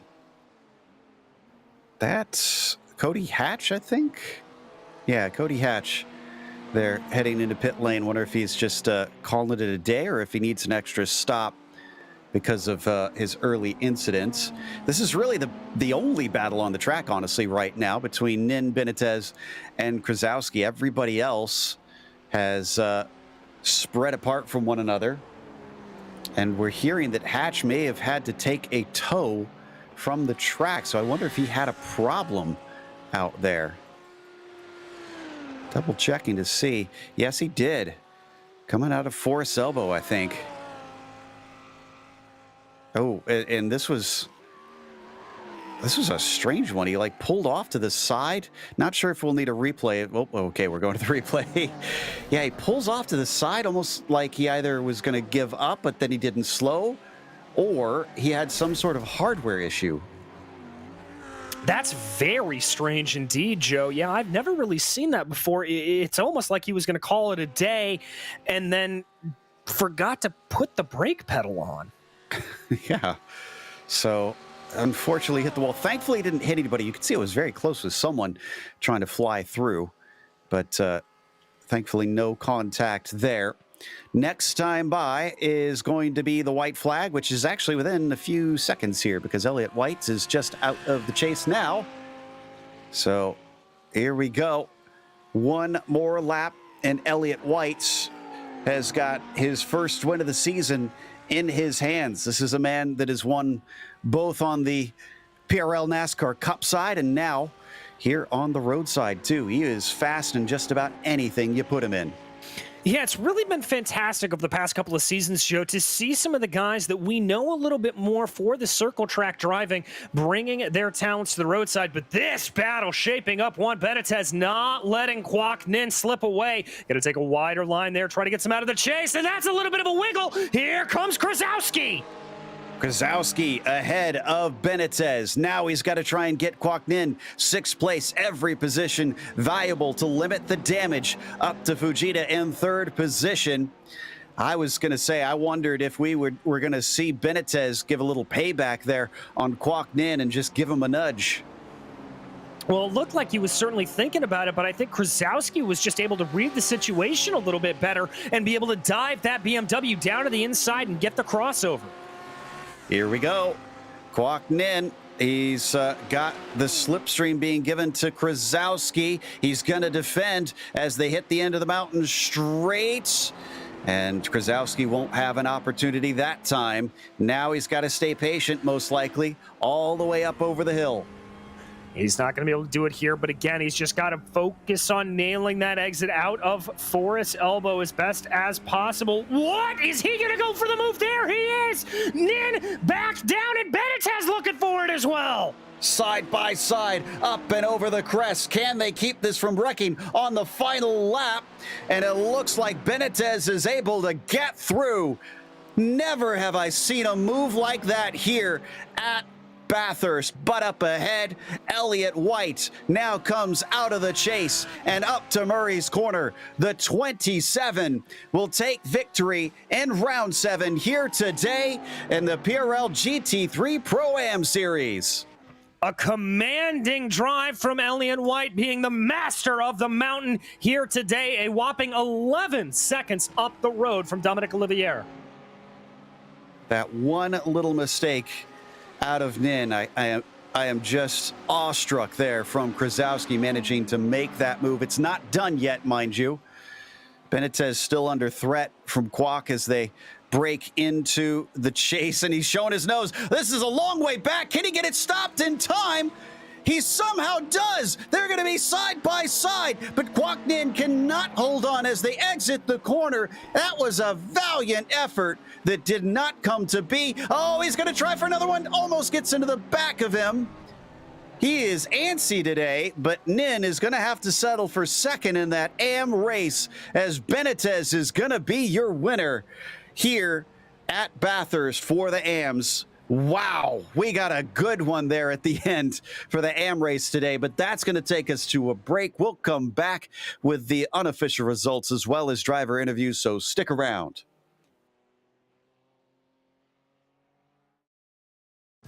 This is iRacing, the world's premier online racing game.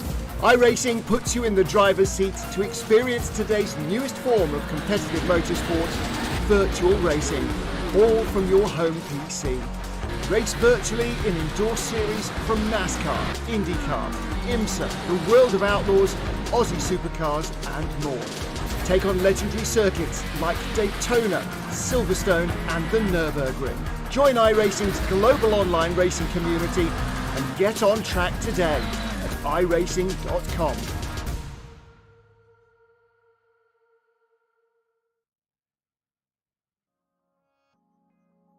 Welcome back to Mount Panorama Circuit. Elliott White took the win, but he was ahead of, well, a whole lot of other action that he was not experiencing, because 11, almost 12 seconds between himself and Olivier really tells the tale right there. It was basically his to lose. Olivier with a quiet second. He's got to be happy with that after an aggressive start to get by his rival there, Krasowski, as Kazuki Fujita.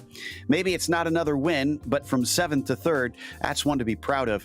Arnaud Genet got jumped by Kazuki in the pit stops, just snookered in the end, and he finished 4th. Jean-Marc Tremblay was P5, and Krasowski could only recover to 6th after starting on the front row. Juan Benitez, winner in the AM category tonight, 12th to 7th. Kwok Nin, a little bit backwards, unfortunately, and in a rough battle with Juan, that gave him 8th. After that, Tyler Campbell was 3rd and last on the podium for the AMs, 9th overall. Jordan Kuntz wound up 10th. In 11th, it was Alexandre Breton, followed by Jerome Bethune with Dewey Kang in 13th and Marc-Andre Desjardins in 14th. Kevin Norris was 2 laps down after recovering from that incident early on, with Jeremy Gonzalez 5 laps down. Cody Hatch, retirement on the day, as was Alan Roth, Diego Moraes, and Teddy Lowendick, along with Dave Menino. Well then, that's going to take us to our winner here today, Elliott White in the number 27. And again, not always here so far this season, but Elliott has shown he hasn't lost it, as Elliot, after a disappointing race back at round 6 and a few missed races, this has got to be exactly what you were needing. Yeah, it's a great turnaround from what was a dismal last week, and I'm really happy that I could win at Bathurst. I feel like it's my best track probably on the service. So for me, this is exactly what I needed and wanted. I bet quite the Valentine's gift to yourself. But you said you love this track. Speaking of Valentine's and affections, what about it you feel like suits you? I mean, it's kind of just, it's probably just because it's a track that you are always on the edge. I mean, I don't think there's any, you can't really lay back and take it easy here. I think that almost causes you to make more mistakes. It's kind of just full focus the whole time. I think it kind of plays into my wheelhouse. Well, you aren't in the championship hunt, of course, having missed 3 rounds. But next time out at Watkins Glen, are you going to continue to kind of make a headache for 2 championship contenders, Kazuki and Daniel? I would love to be able to do that. Not as confident about Watkins Glen as Bathurst, but at least it's a track I enjoy. So, yeah, I'm looking forward to seeing what I can do there as well. Oh, well, we look forward to that as well. Congratulations once again. Anybody you want to thank? Oh, yeah, I'd like to thank our sponsors at PRL, of course, Advanced SimRacing, ButtKicker, RaceLabs, and NinjaTrader. I appreciate what they do for us at PRL. And, of course, Jerome and Aaron. Once again, I can't thank them enough. That was our winner, Elliot White. And I think we've got Dominic Olivier ready to talk to us. The number 69 machine kind of in no man's land here, DJ. And as we get ready to talk to him, we'll see how he feels about what looked like a quiet race from the outside. Yeah, Dominic, it was a little bit of a peaceful race there for you going all the way through. A little bit of excitement at the beginning, but yeah, talk me through it. Yeah, it was pretty quiet, but at the same time, very active. A lot of work trying to drive this Porsche around this track. It's insanely difficult. The start was pretty. I had to try and put some pressure on the Daniel before both of them ran away. Elliot, I just did the Bathurst 12 with Elliot, and he's pretty special around here. So I knew he would most likely drive away. So I had to put a little pressure on Daniel, and we had some nice clean racing. Not sure what happened with him on the inside, but he seemed to have lost it. I don't think we touched. But it was good fun for the first battle, and then pretty icy for the rest of the race, trying to hold on and at least try and match Elliot. Well, I mean, you just mentioned doing the 12-hour and all of that, and this is, such a difficult track in the light of day. How much more intense does it get when the lights go down? Oh, it's incredibly difficult. And to make matters worse, I drive in VR, so it's really, VR is not really well done with the night lighting, especially with no lights on the track itself. So it was pretty tough. Couldn't see my breaker boards, couldn't see anything, just driving on muscle memory. So hundreds of laps of practice definitely was what was driving me.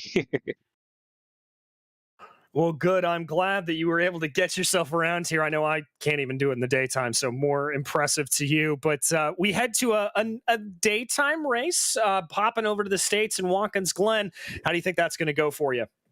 I think hopefully the Porsche is going to be a little bit more competitive. I keep waiting for a track where it'll be more on pace, but I'm still waiting, so we'll see how it goes there. All right, well, best of luck to you, my friend. Anybody you'd like to thank for the run today? Yeah, thank Precision Racing, Advanced SimRacing, ButtKicker, RaceLab, NinjaTrader, and you guys for, as usual, putting together an amazing broadcast. Thank you so much. Well, thank you so much. That was your second place finisher there, Dominic Olivier. And now, Joe Peak, I believe you've caught up with our AM victor, Mr. Juan Benitez. Indeed. And man, it was elbows out today for Juan between himself and Kwok Nin. Talk intense. Yes, it was super intense.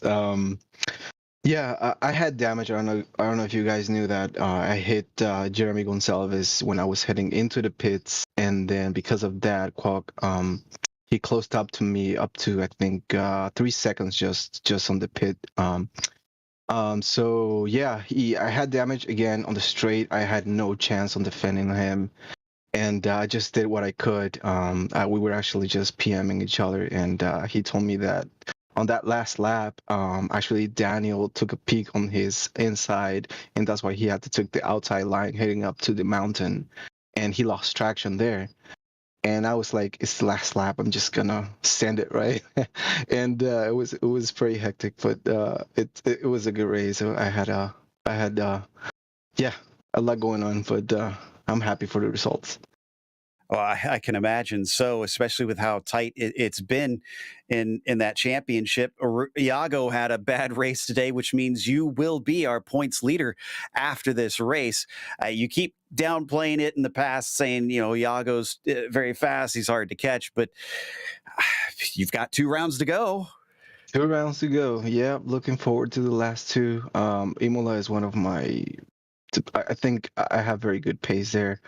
And looking forward to Monza as well. So we'll see. Again, yeah, I was super fast. However, it only takes a couple of good races for him to catch back up. So we'll see how it ends. It's going to be a fun last 2 rounds for sure. Again, congratulations. Is there anybody you want to thank for today's AM victory? Oh, to my wife, she let me race on Valentine's Day. So I'm super happy for that. So yeah. Now you have a reason to go get some champagne on Valentine's Day, yes. right? Yeah, For sure. Yeah. that was Juan Benitez finishing 7th overall, but in P1 in the AM category. As DJ Clark is on the other end of that battle, Quoc Ninh.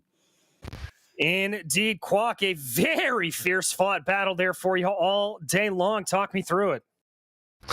Yeah, I was losing pace towards the first parts of the race, and I didn't know why I was catching up to Benitez, but I was catching up to him, and I saw a chance. I passed him on that left turn, and I was just trying to keep him behind me as much as I could. But then Daniel was right behind me, and he's pro class driver, so I didn't want to get in his way. But then I was also trying to use him to keep Benitez behind me. But on going up the mountain, he poked his nose into the inside, which forced me to the outside a little bit, which kind of caused me to go slow because I wasn't used to that outside. And then, sure enough, Benitez passed me up. Well, I mean, it was a fantastic battle from the start to the finish. And talk me through a little bit of your mentality. Obviously, you saw Morez having the off early on. Did that change the way you were attacking at all? No, like right when I've did the Bathurst 12-hour race, and I didn't see a lot of Audis, so I was just trying to be patient to see if he would mess up somewhere on the mountain. And when I was driving past him, I looked at the car. It looked like it was like off the track over the wall, and I was like, "Is that an Audi?" That must be. And then the crew chief just told me that he went off a track or crashed.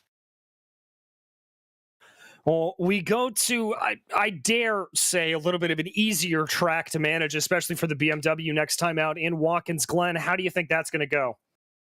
I think it'll go pretty good. I haven't put in some practice, but I sure will before next week.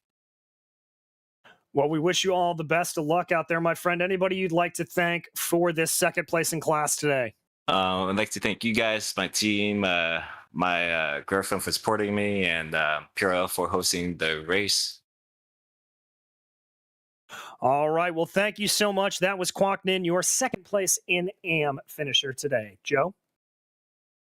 And that's going to wrap us up. So a big thank you to all of our sponsors. Of course, check out the Majors Garage. We have a link in the description below.